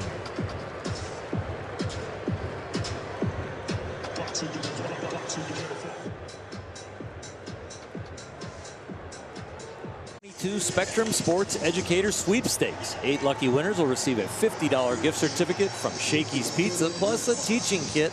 Enter online at spectrumeducator.com for your chance to win. Noah Syndergaard, who is perfect through 3 innings on 29 pitches, fails to make it through the 5th. Who's in, who's out, brought to you by In-N-Out. He's replaced by Jose Quijada, who injured his oblique on opening day, missed the next month and a half. Returned a couple weeks ago. He's been excellent, and they bring him on to face Freddie Freeman with a man at 3rd and 2 away. Dodgers like to squeak another run across the plate. Syndergaard gave him their first one with a lot of walks. Like to earn this one with 2 outs. But I mean, this is a run that has to score. It's a leadoff double. Might as well have been a leadoff triple because he stole third with nobody out, and he's still over there.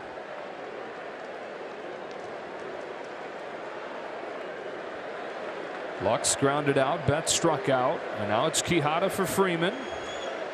Scored the game's only run after walking to open that fourth inning.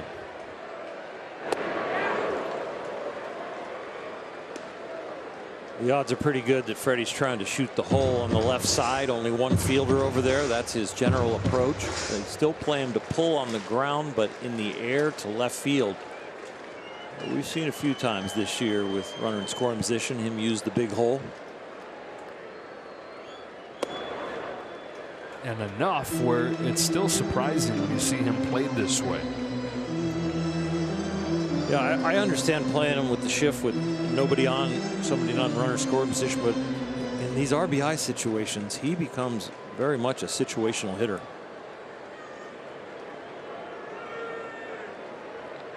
On a 1-1 from Quijada, he takes inside ball 2. With men on, he's hitting .381. With nobody on, .223. The odds are in his favor. 160-point difference.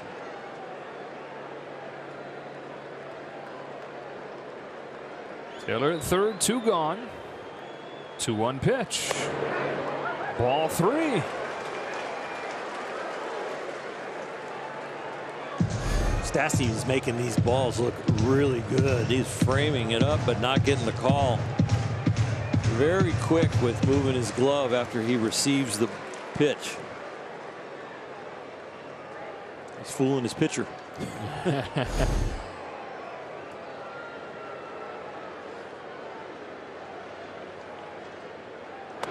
Swing and a miss. Count goes full. Quijada badly wants Freeman. The right-handed batting Trey Turner on deck. Much better against lefties. He's living with the fastball. The league's only hitting 176 off of it.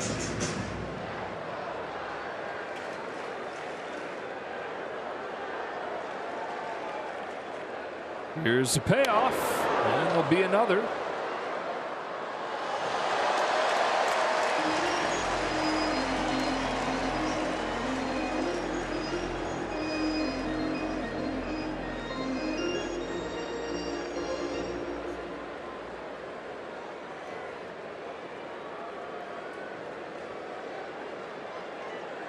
Quijada, 26 years of age, out of Venezuela.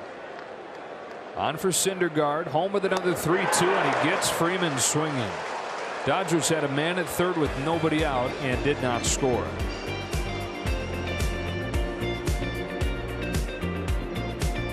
Brought to you by your Lexus dealers. Tony Gonsolin over his last 3 starts, Oral. Opponents are hitting 107, 6 for 56. Tonight it's been about a fastball changeup show. The slider not used as often because these Angels can really hit that pitch. Best in baseball slugging, best in baseball average wise. So the fastball and the changeup have been really good. 9-1-2 coming up. Luis Rengifo to pinch hit for Tyler Wade, and that is strike 1.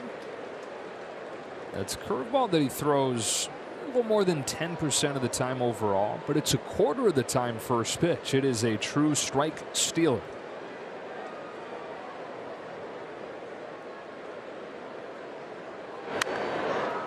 And then a splitter.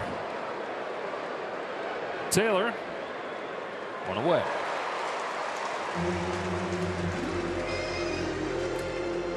So now to the time of game where just about everybody struggles. That is facing a lineup for the 3rd time. So far, not Tony. Opponent seeing him a 3rd time. 1 for 21.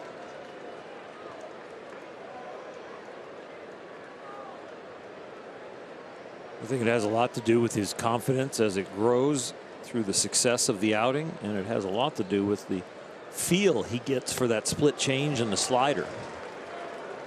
You know, 3rd time through the order, everybody's like, oh, you know, you're starting to wear down a little bit, so the fastball gets a little shorter. The breaking balls get a little rounder and easier to see. There's not as much differential between your fastball and your changeup, but for Tony, He has really good feel and good spin. Up the middle. Knuckles by Lux. Boy, that was a funky flight on that ball. And Ward is on with one away. I think his first idea was the best idea, and then he just kind of gave up on it, charging this. Because if he doesn't charge it, he's going to lay back. He probably might give up an infield hit, and you see he's just kind of in between with what to do. It looks like he does take a step back, then come forward, then give up on it. And now you've got to face Trout with a man on. The outfielders will tell you the ball that hit right at you is the hardest one to read. And it just happened for Gavin Lux in the infield. That is ruled an error on Lux. So Trout, who flied to left and walked. 3 home runs in his last 3 games. He takes high, ball 1. This is where it gets really difficult navigating this lineup. Ward gets on at the top. Then you've got Trout, and you don't want to give him anything too good, but you've got Ohtani waiting after.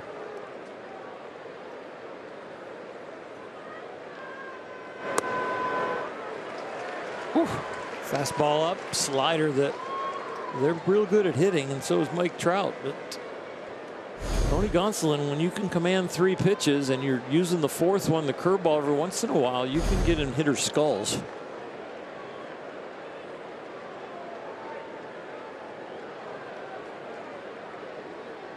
Target set up for this 1-1. It's a fastball that's fouled back 1-2.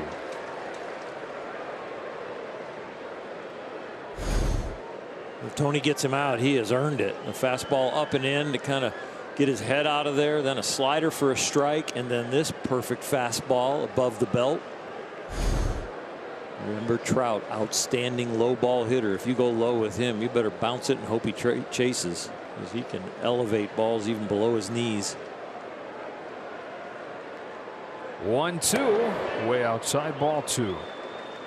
Haven't we seen 2 pitches like that from Tony, and they've been to Mike Trout? Second pitch to him in the first at bat, the changeup that he threw real wide, and that fastball right there just completely out of his spray pattern. Ward at first, representing the tying run. He's coming off a hamstring injury. Conservative lead. 2-2 to Trout. Did he go? He did. Gonsolin sits down Mike Trout. When we get to the slider that puts him away, you see how sharp and late the break is. But this is how we got there. The fastball up and in. A slider, just a basic strike slider, almost backs up on him.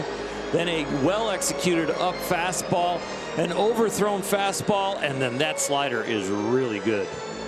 Firm, makes it look like a strike, end up a ball.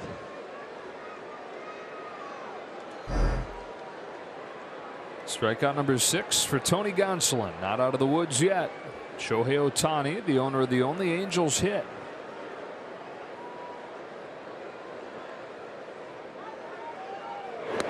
Wow.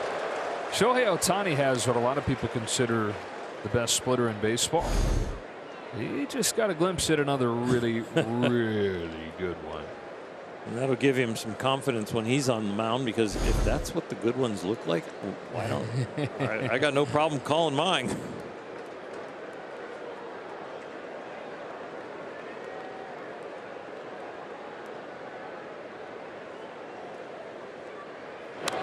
Then he gets in on him right on the knuckles with a fastball, and it's 0-2. Awesome. Taylor gets the leadoff double, steals third. Gavin Lux, Mookie Betts, and Freddie Freeman are really rooting for Tony to get out of this jam, not getting that other run across. It's weird to say you're in a jam with a man on first and 2 outs, but look who's at the plate. He struck out Trout. Ohtani grounds it by him. Lux going to get another shot, pulls the trigger, and gets help from Freeman.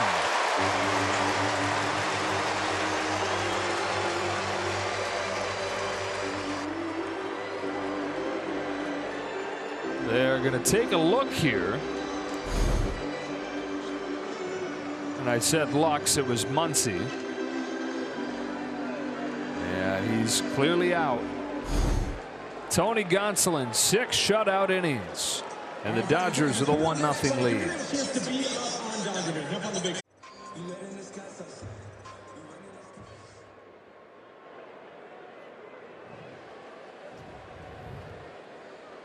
Dodgers 1, Angels 0. A bases loaded walk from Justin Turner. Counting for the game's only run, Jose Quijada struck out Freddie Freeman to finish off the 5th. Faces Trey Turner here in the 6th. Luis Rengifo pinch hit for Tyler Wade last inning, stays in and plays second.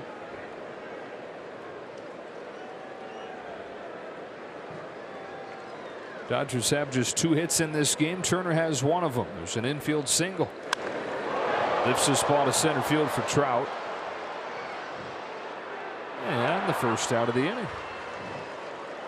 Are you ready for the ultimate all-star fan experience? Come out to Capital One Play Ballpark at MLB Live in downtown LA, July 16th through the 19th. There is something for every member of the family. For tickets and more information, visit allstargame.com. It's a little more than a month away. Here's Muncy. He's gone to a couple of those midsummer classics.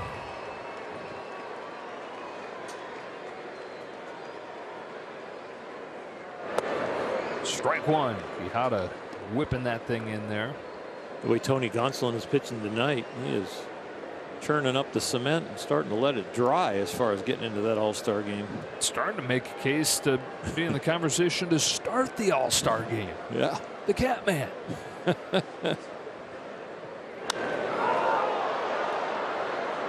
Center again. Trout. You know, it went from being okay, he does a nice job in spring. He wins the 5th starter job, but he's going to get piggybacked by Tyler Anderson. To knowing he's probably going to be in and out of the rotation, serve whatever role they need, to wow, he's pitching well and they really need him to because of the injuries to Kershaw and to Andrew Heaney, to this seems real, to now Walker Buehler goes down. And man, oh man, where would this team be without Tony Gonsolin? He and Tyler Anderson are headed for the all-star game as of right now. Keep it up. Wow. He has been very consistent. The pitch count is getting better and better. And it looks like he's got 1 more inning in him. 6th straight start, going 6 innings. Didn't do it a single time last year. Smith tried to get his hands in, but 96 was on him quickly. And a hat trick for Trout in a 1-2-3-6.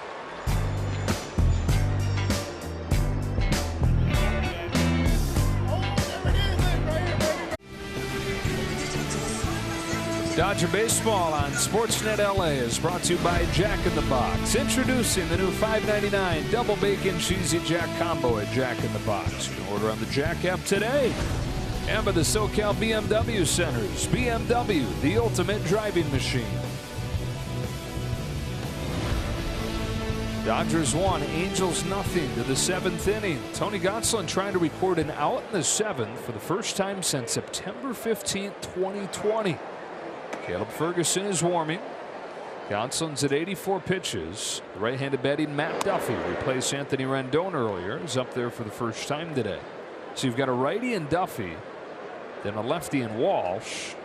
We'll see if Ferguson is for him. It's complicated by the fact that it's a 1-run game. A pop up in short right field for Gavin Lux. For the first time in almost 2 years, Gonsolin gets an out in the 7th. And it'll be just that one. Dave Roberts not wanting to take any chances. Last time up, Jared Walsh hit the ball really hard. He's going to go to the lefty-lefty matchup, try and protect this 1-0 lead. Tony Gonsolin keeps on doing it.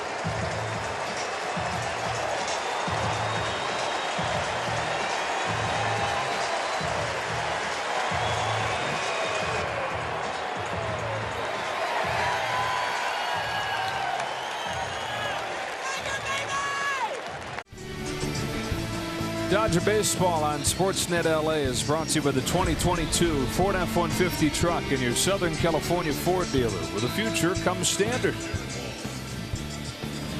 Dave Roberts taking the ball from Tony Gonsolin after 6 1/3 shutout innings against a good lineup. Yeah, it's been a struggling lineup, but getting healthy, and he holds them to no runs on just 1 hit. Hands it off to Caleb Ferguson. No runs allowed by the lefty in his first 5 games back from Tommy John. He's on for Jared Walsh, who pops the first one down the line. Foul. Tony Gonsolin with 12 starts, and 3 of them have gone 5+ as far as the innings are concerned, with only 1 hit. Oh.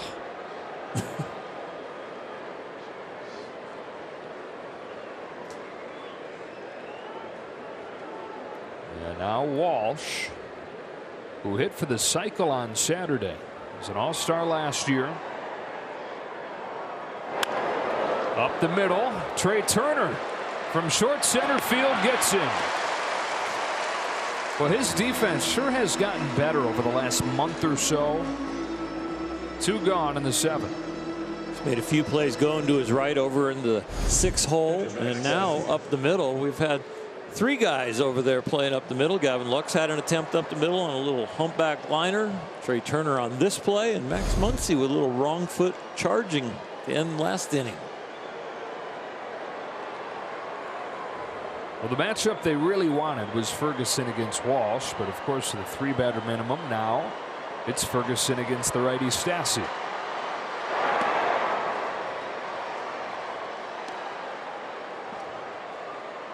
So the matchup he wanted worked. Well, the matchup that they've got to live with. Dodgers 1, Angels nothing. Top 7. Fouled off, and it's 1-1. Caleb Ferguson with a chance to continue to climb that bullpen hierarchy.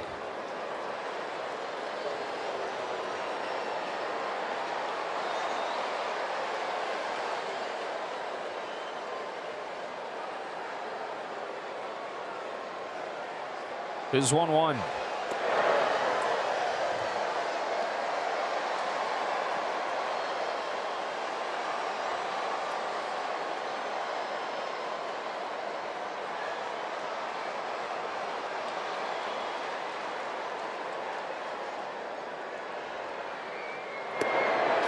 Two and two.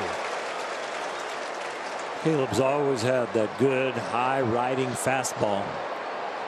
And since coming back, it looks like he's going to start settling in on being able to land the curveball too, which is going to be a really nice addition for him.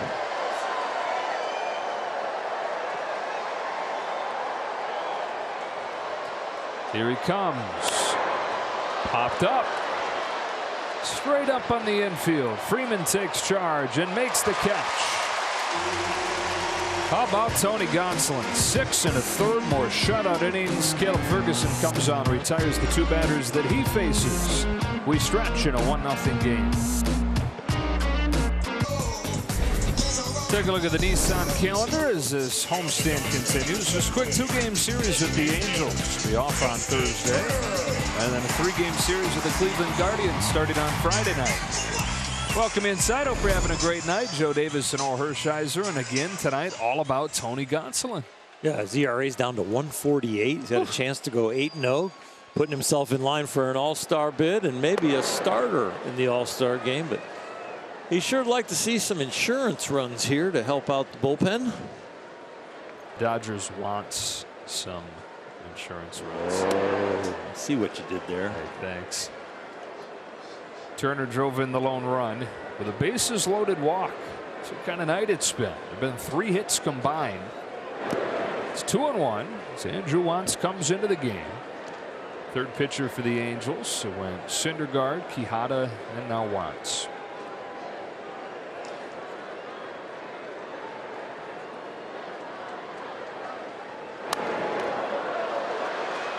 Two and two. Pitching matchup for tomorrow's game. Tyler Anderson for the Dodgers. 7-0 with a 3.07. Reed Detmers for the Angels. Detmers, a rookie with a no-hitter.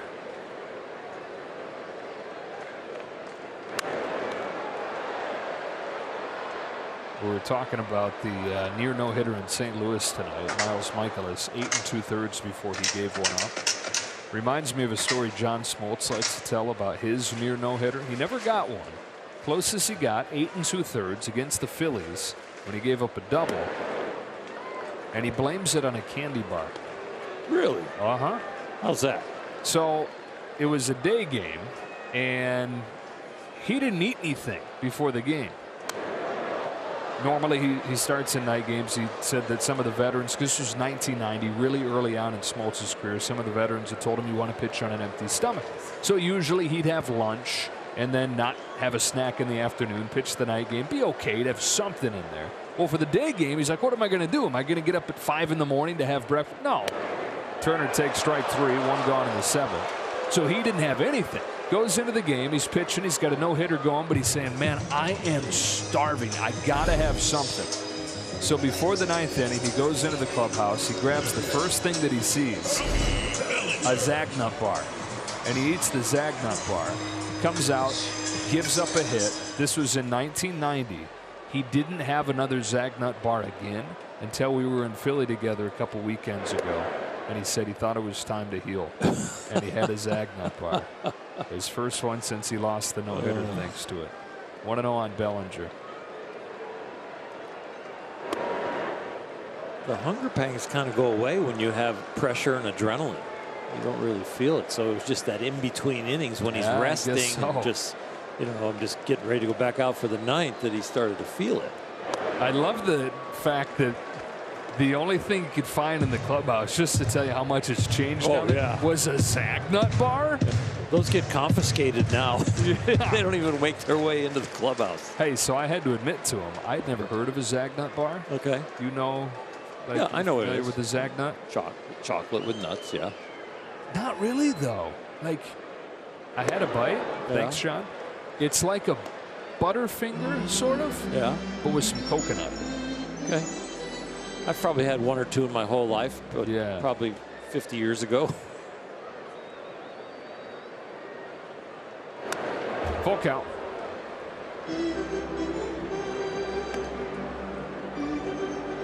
I thought you were going to tell me that, like, the pitch that you gave up the hit on, there was a little bit of the chocolate on his finger and the ball slipped off. You know, real twisted story. It's just that's weak sauce to blame it on the candy bar. 2 out.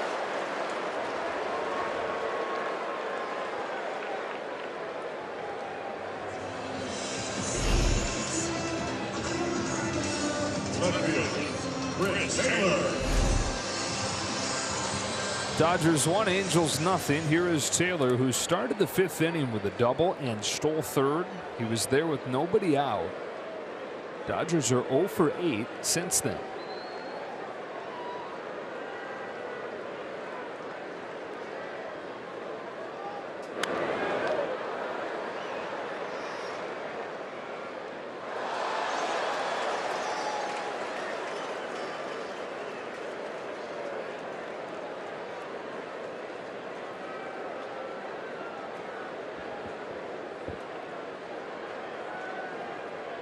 On an 0-1, Taylor pokes it the other way. Ward moving over. He's got just enough room. Dodgers down quietly again. To the 8th inning we go. It's 1-0.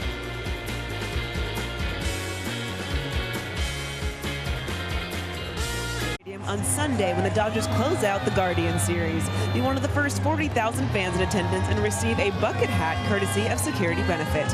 Visit Dodgers.com/promotions or scan the QR code on the screen. All right, Kirsten.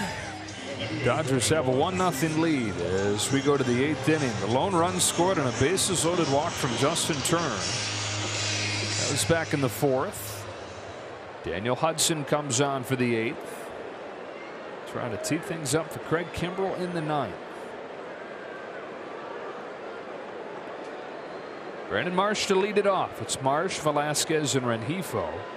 And you're going to have to go through the top of the order again to finish this one off. too bad it's not like the game of Candyland. You could like land on the ladder or the slide and go right around that part of the order.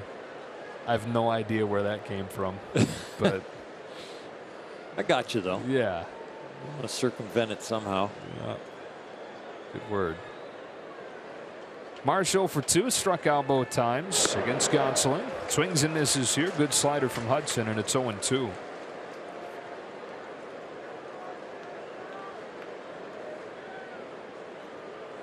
Hudson, their most consistently good bullpen arm this year.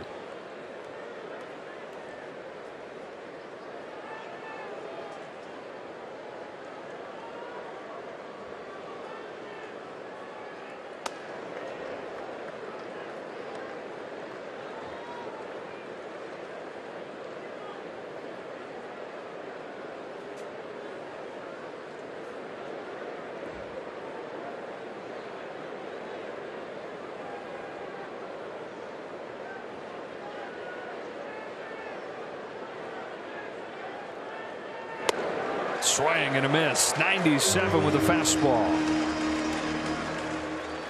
Center cut fastball, but just beats him to the spot. In the back of your mind, you got to be thinking he might throw me a slider, which has been devastating to both righties and lefties this year.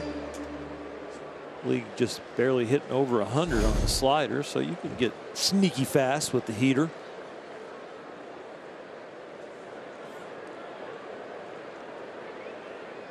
One gone in the 8th for Andrew Velasquez.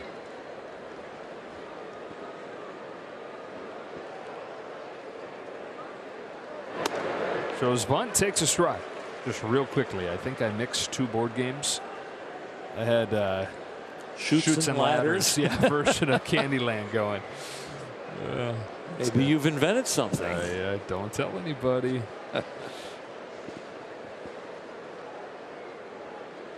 Velasquez 0 for 2. Swings and misses. 0-2. Candyland and Battleship just blow up some candies. 0-2. Daniel a little upset with that slider that he didn't get down and bounce it. It's a good basic 0-0 slider, or one you want to get back in the count, but not when you're this far ahead.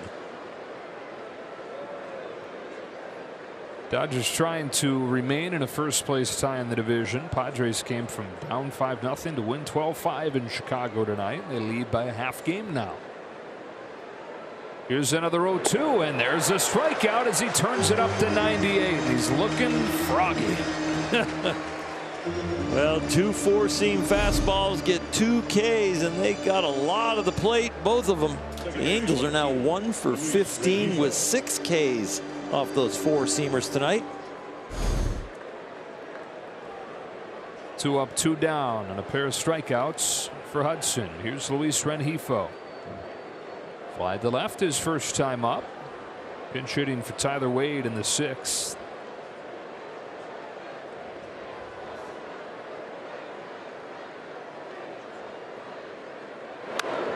Strike 1 on a guy who was nearly a Dodger. It's actually reported that he was going to be a Dodger. Remember the trade that was going to send Jock Peterson and Ross Stripling to the Angels? Well, Rengifo is going to be a Dodger as part of that deal, but the deal fell through.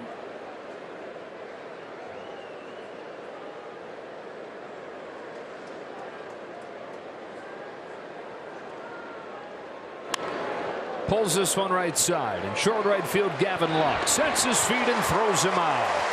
On 10 pitches, a 1-2-3-8 for Daniel Hudson.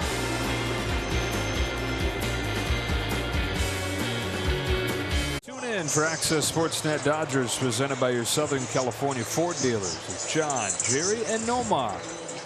Show us, Jerry. Ken Griffey Jr. right there, and then Nomar. It's pretty good. Yep.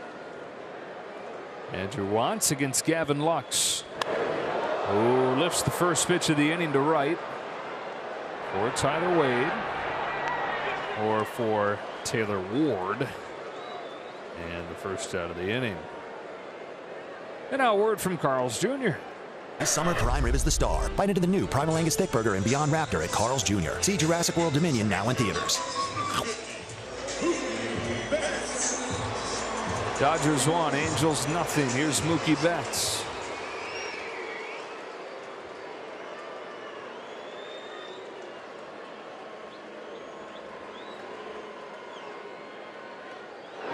Like a lot of the guys that came in struggling, his have continued tonight. He's 0 for 3 and 2 for his last 34 on the heels of a month where he was the best player in the world.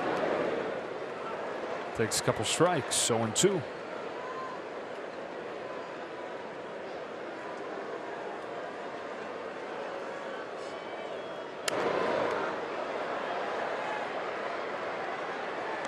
Hey, so for the 9th inning, Craig Kimbrel, Ward, Trout, Ohtani. That's all. Nothing to see here. Just an all-star game. That ball's hit well. Left center field. It is gone. Mookie Betts a home run. Some much-needed insurance. It's 2-0.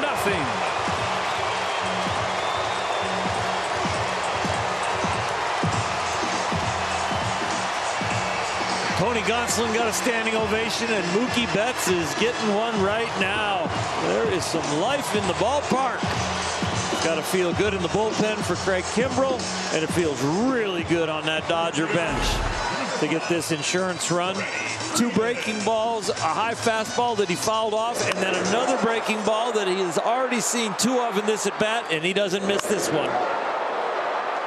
First bomb since June 1st for Betts. 17th of the year. 2-0 feels so much different than 1-0 given who's coming up. Twice as good. Yeah, literally.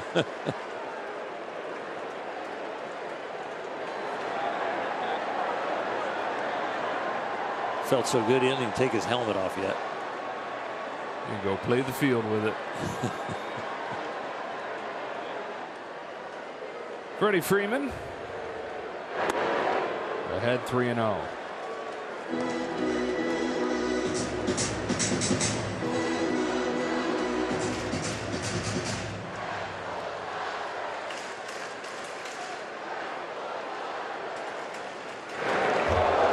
little bit high. That one slipped.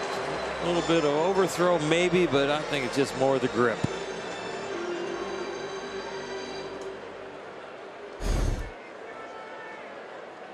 That one's out of his hand early. Looks directly at his hand. A visit from Matt Wise. A phone call from Phil Nevin.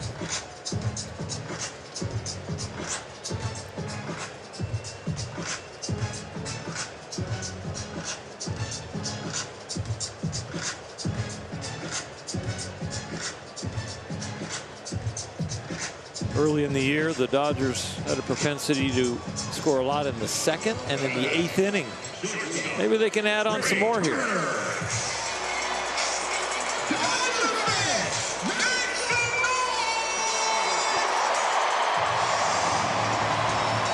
Trey Turner 1 out of 3 in this game with an infield single, and now a hit in 34 of the last 35.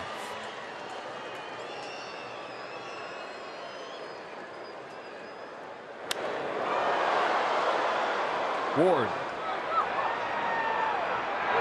2 out.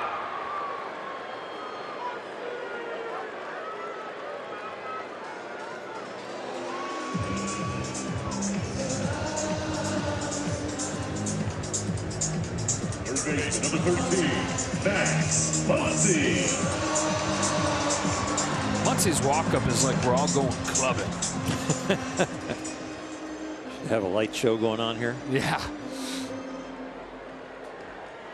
Or like to a party in a warehouse.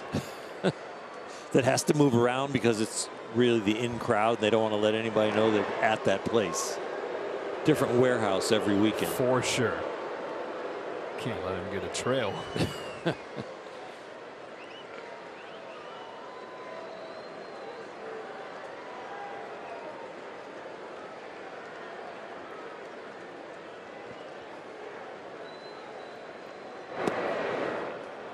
1-0.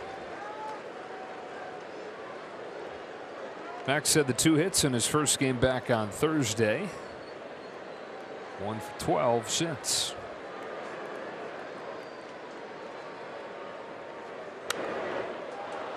Ball and a strike.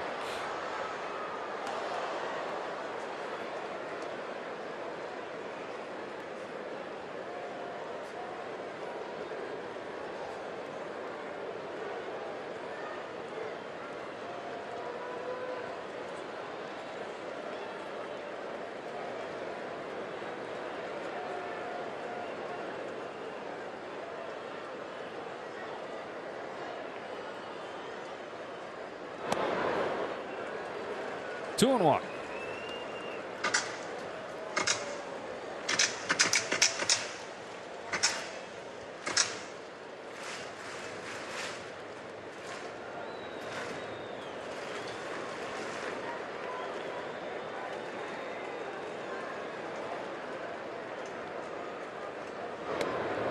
Ball 3.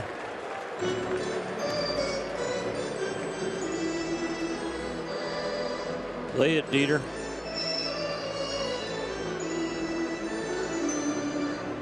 If you can go Oppo Taco, come up with a taco song to play.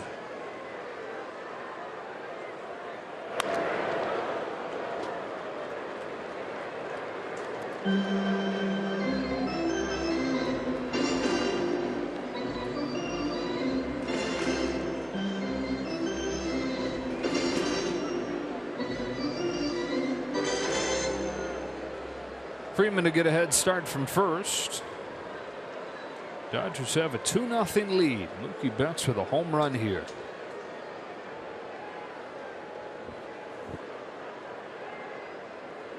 There he goes. Here it comes. Muncy takes ball 4.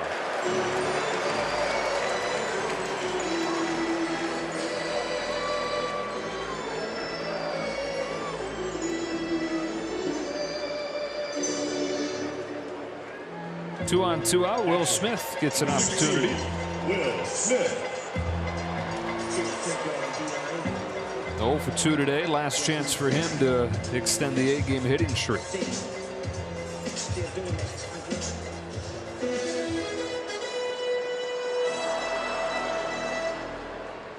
Right man, right spot. Looking for some more tack on. Strike 1. That's the breaking ball the Mookie hit. Wasn't a real sharp one right there. That one just kind of hung there.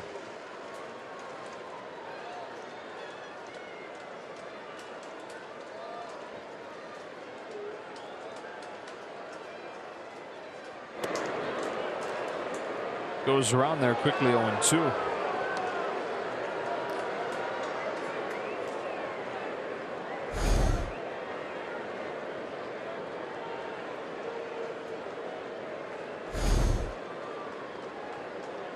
Two-strike count with 2 outs and you're a man on second. You can get a good jump because you can see when it's going to be a strike or not.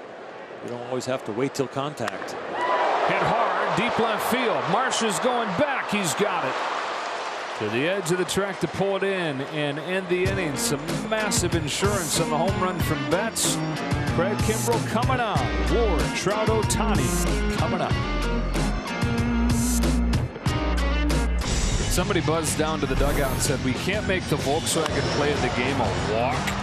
Do something else. So Mookie hit a home run, and that is now the Volkswagen play of the game, brought to you by your Southern California Volkswagen dealers. It made it 2-0. Sends this game to the 9th inning. Still too close for comfort. A little more comfortable, though, as Craig Kimbrel comes on. Top of the order comes up for the Angels. So much better to not have the tying run in the batter's box as soon as you take the mound. It does relieve a little bit of pressure. Here is a huge one right here with Trout on deck and then Ohtani. It's Taylor Ward and Craig Kimbrel, who has given up a run in 7 of his last 9 appearances. High with the first pitch fastball.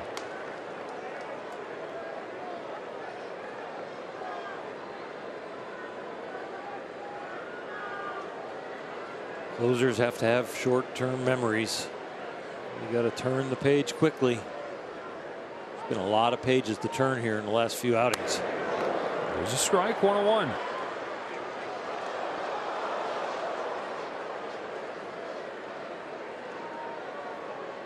Dodgers gave him a few days before the previous road trip just to kind of reset, find himself mechanically. It felt like he got into a better position, but he's back involved very quickly. That's a good take on a nice breaking pitch, and it's 2-1. And then the Kimbrels welcomed in another baby, so he was off on the paternity list for a few days. Rejoined the team in San Francisco over the weekend. Just been kind of a stop and start stretch for him. So trying to get it all dialed in. He comes home with a 2-1. Ward fouls it off, and it's 2-2.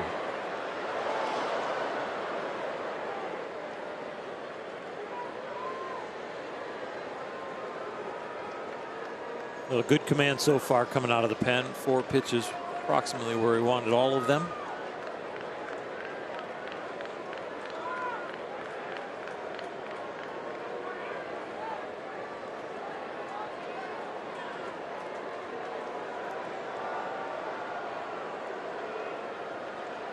Here's his 2-2. Got the chase. 1 gone in the 9th. Ward thought he might have got a foul tip there, but no. And this curveball is lower than the one he had a good take on, but with 2 strikes, he goes for it.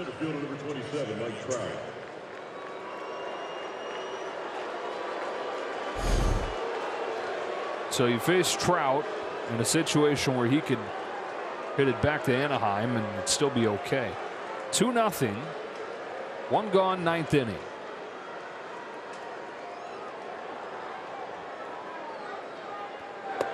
Strike 1. Trout has a walk today. The Angels have just 1 hit.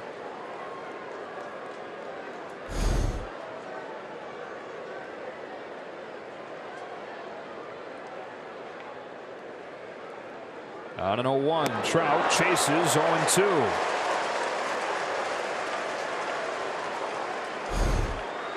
We've mentioned with Mike Trout, he can hit the low pitch. If you go low, you got to go lower than low, and that's where he went, and he bit.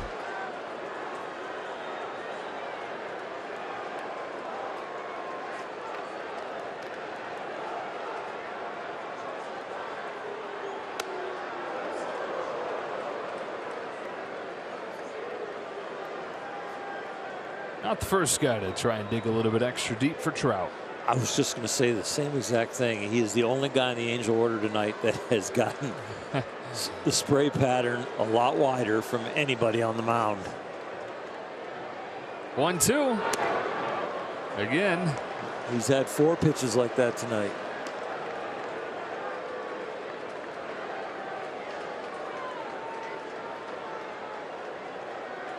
Yeah, you're right. A couple guys who look really dialed in and just completely yanking it. Yep. First was Gonsolin, now Kimbrel. We got ahead 0-2. Now it's 2-2. Here it comes. Count goes full, and Ohtani waits on deck. You got to go strength against strength right here. I don't think you try and trick him with that number 17 on deck.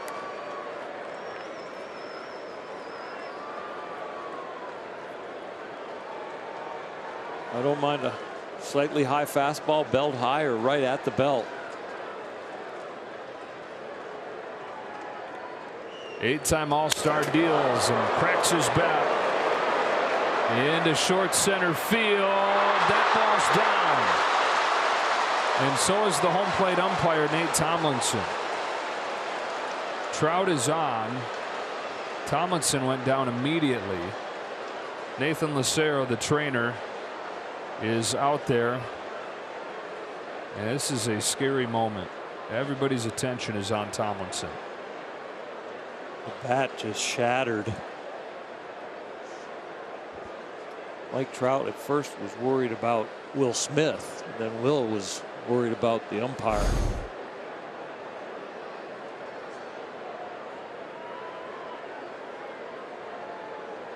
Oof. The bat became so thin it could fit through the mask. It was the sharp, broken end of it.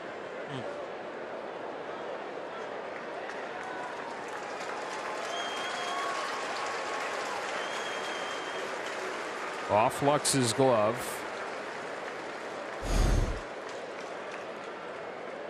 So good to see him up to a knee.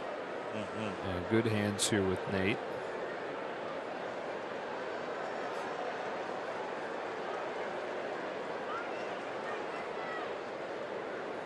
Looks like they're working on his nose, but also checking for splinters.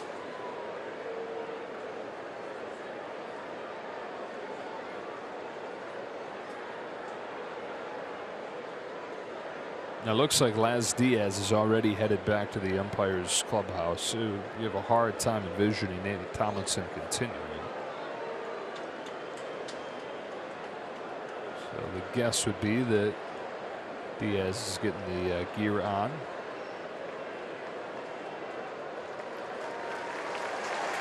Man, oh man. Yeah.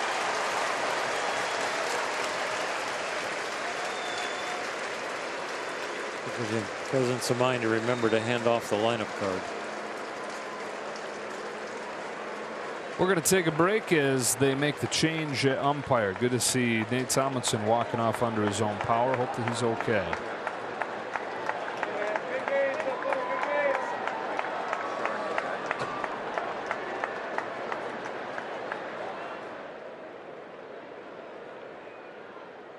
To turn this into an out. So the Angels get the tying run to the plate with one out in the ninth. Gavin Lux looked like he heard some footsteps. Cody Bellinger was busting it, could not get there in time, went into the slide. Gavin stayed on his feet, but neither one could get it.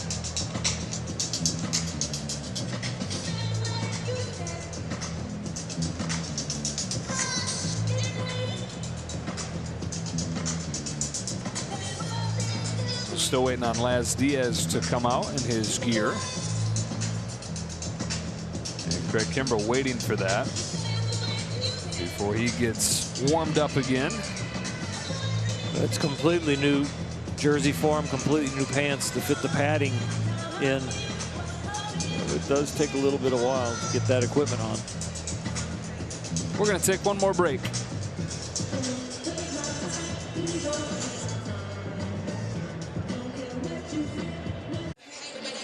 This is the only way you can get a rain delay in Los Angeles. Yeah, right.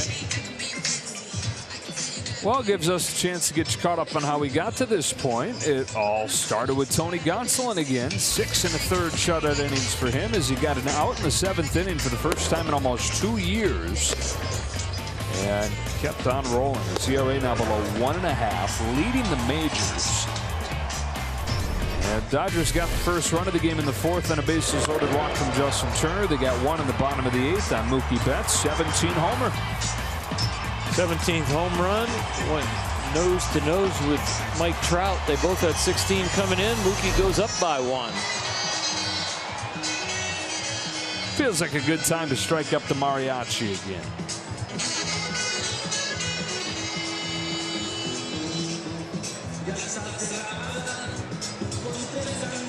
This is not the best thing for Craig Kimbrel. Not the music, but just the delay. Closers are used to that adrenaline rush coming out of the bullpen, having their walk-up music on, and then getting into it. And you can see deep breaths and maybe a little frustration out there. You want to get at it. And he just saw, I don't know if you could read Craig's lips there, he just said, come on. But what are you going to do? You got to get the uniform on. You got to get all the protective gear on. I understand that part. I meant just nothing you can do. Yeah. I mean, yeah, you could go sit on the bench and then they'll give you another 8, 10, 12 warm up. We get as many as you want, really. And here we go. Set to get a hero's welcome.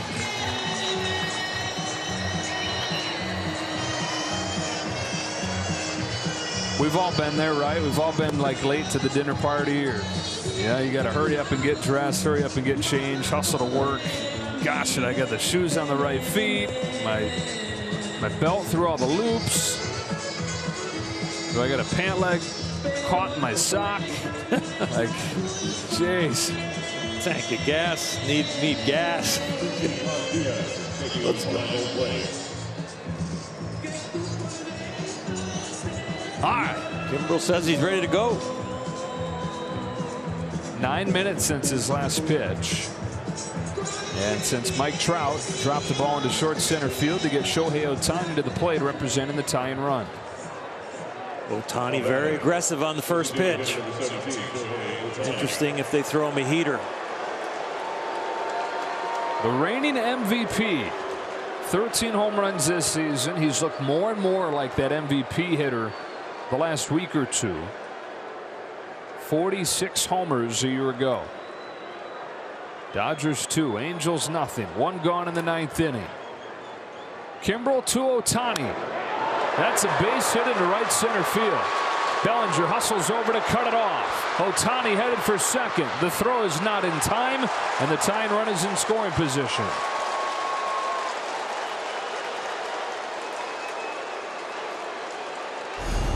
Ohtani does swing at the first pitch, and they do throw breaking ball known as aggressiveness and the way he can turn heaters around. Kimbrel makes a good pitch. Ohtani just makes a better swing. Had enough bat and swing left to hit that solid line drive into the right center gap. And so now Matt Duffy finds himself in the spotlight. He came into the game when Anthony Rendon left with the re-aggravation of his wrist injury that just had him on the injured list. And Duffy, who has been really hot lately, has a chance to get the Angels on the board and get this game tied.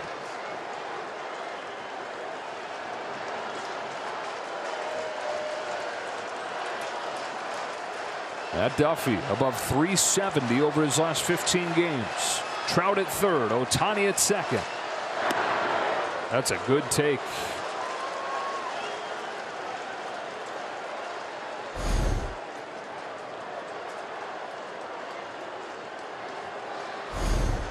Patient hitter. Hard one to strike out.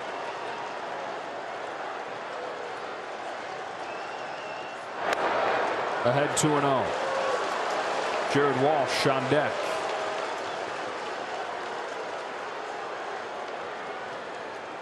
Former Rookie of the Year runner-up with the San Francisco Giants. His first season with the Angels.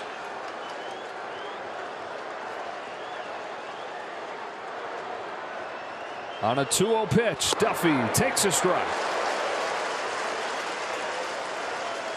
Dodger infield wanting to keep it in front of him and knock it down if it's hit to him. Dodger outfield thinking about risky catches to try and save the game and not have it go into extra innings.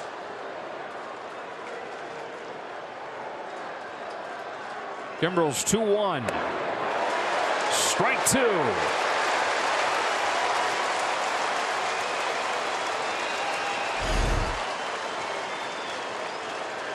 It was on appeal, but it should have been a called strike also.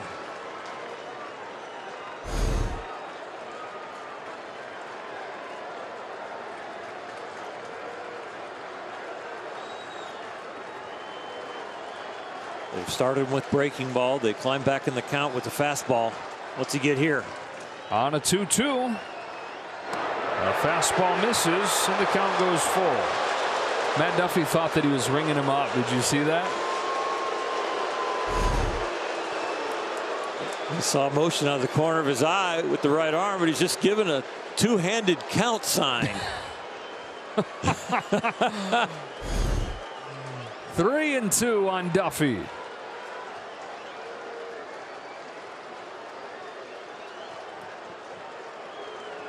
Kimbrel walking a tightrope. His payoff pitch just misses to load the bases.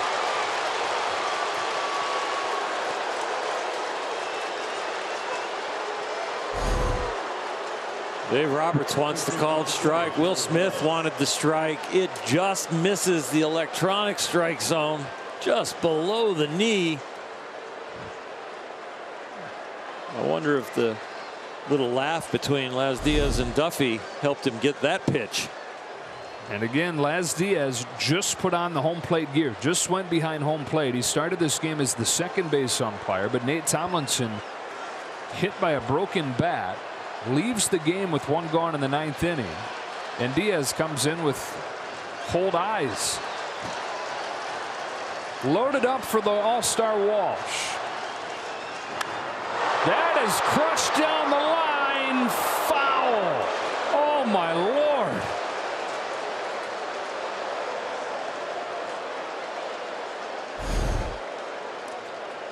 If somebody turns a heater around like that, yes, it was center cut, and yes, it is foul, but it tells you a lot about what you can do the rest of the at-bat. He is ambushing a fastball and just did it a little too early. He didn't wait till he saw the whites of their eyes.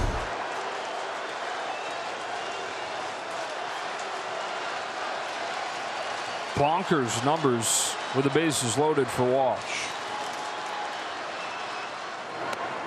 Strike two. The borderline pitch went the Dodger way right there.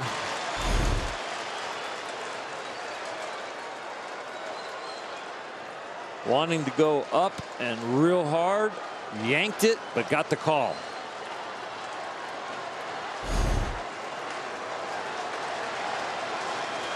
Tying run at second. Go ahead run at first. 0-2 from Craig Kimbrel.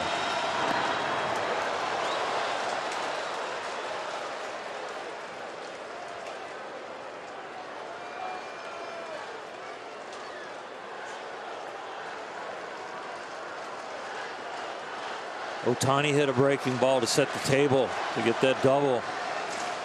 The rest of the Angels have had some good takes at breaking balls.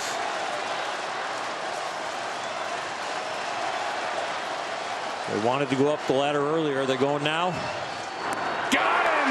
Back foot with a breaking ball. 2 gone in the 9th. It is a very sweet pitch right here because it is down the middle for a long time and then goes back foot.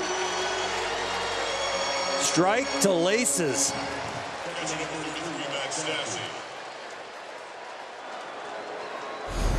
10th strikeout of the game. Everybody gets jumbo jacks tomorrow. Hopefully they're eating them, reminiscing about a tight win. Up to Max Stassi. Strike one.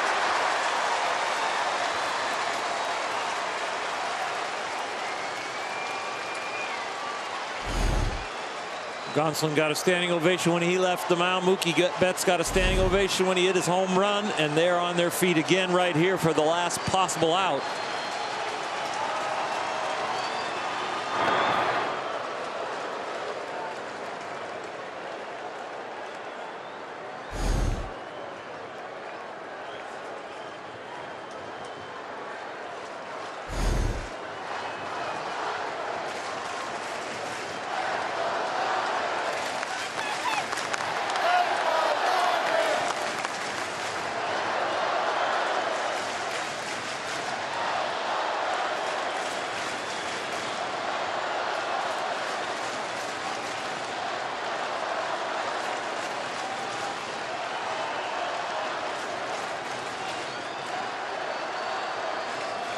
th pitch of the inning, which had a 9-minute break in the middle of it, coming from Craig Kimbrel.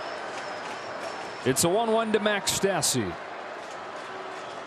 It's a fastball that rips through the heart of the plate for strike 2.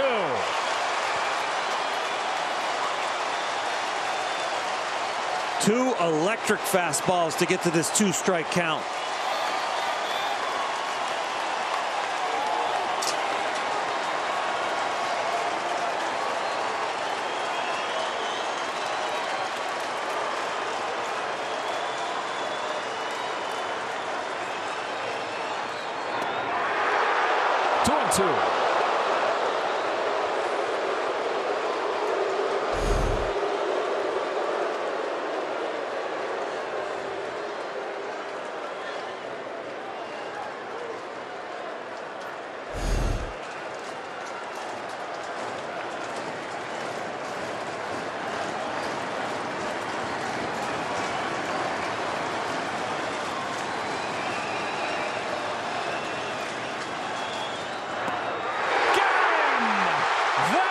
scores it. 2-0 the final score as Kimbrel gets out of the bases loaded ninth. You get swept in San Francisco. You're frustrated. The offense has been down. They get just enough offense tonight. They get elite pitching, and it ends with an outstanding fastball away right on the corner. Holy cow.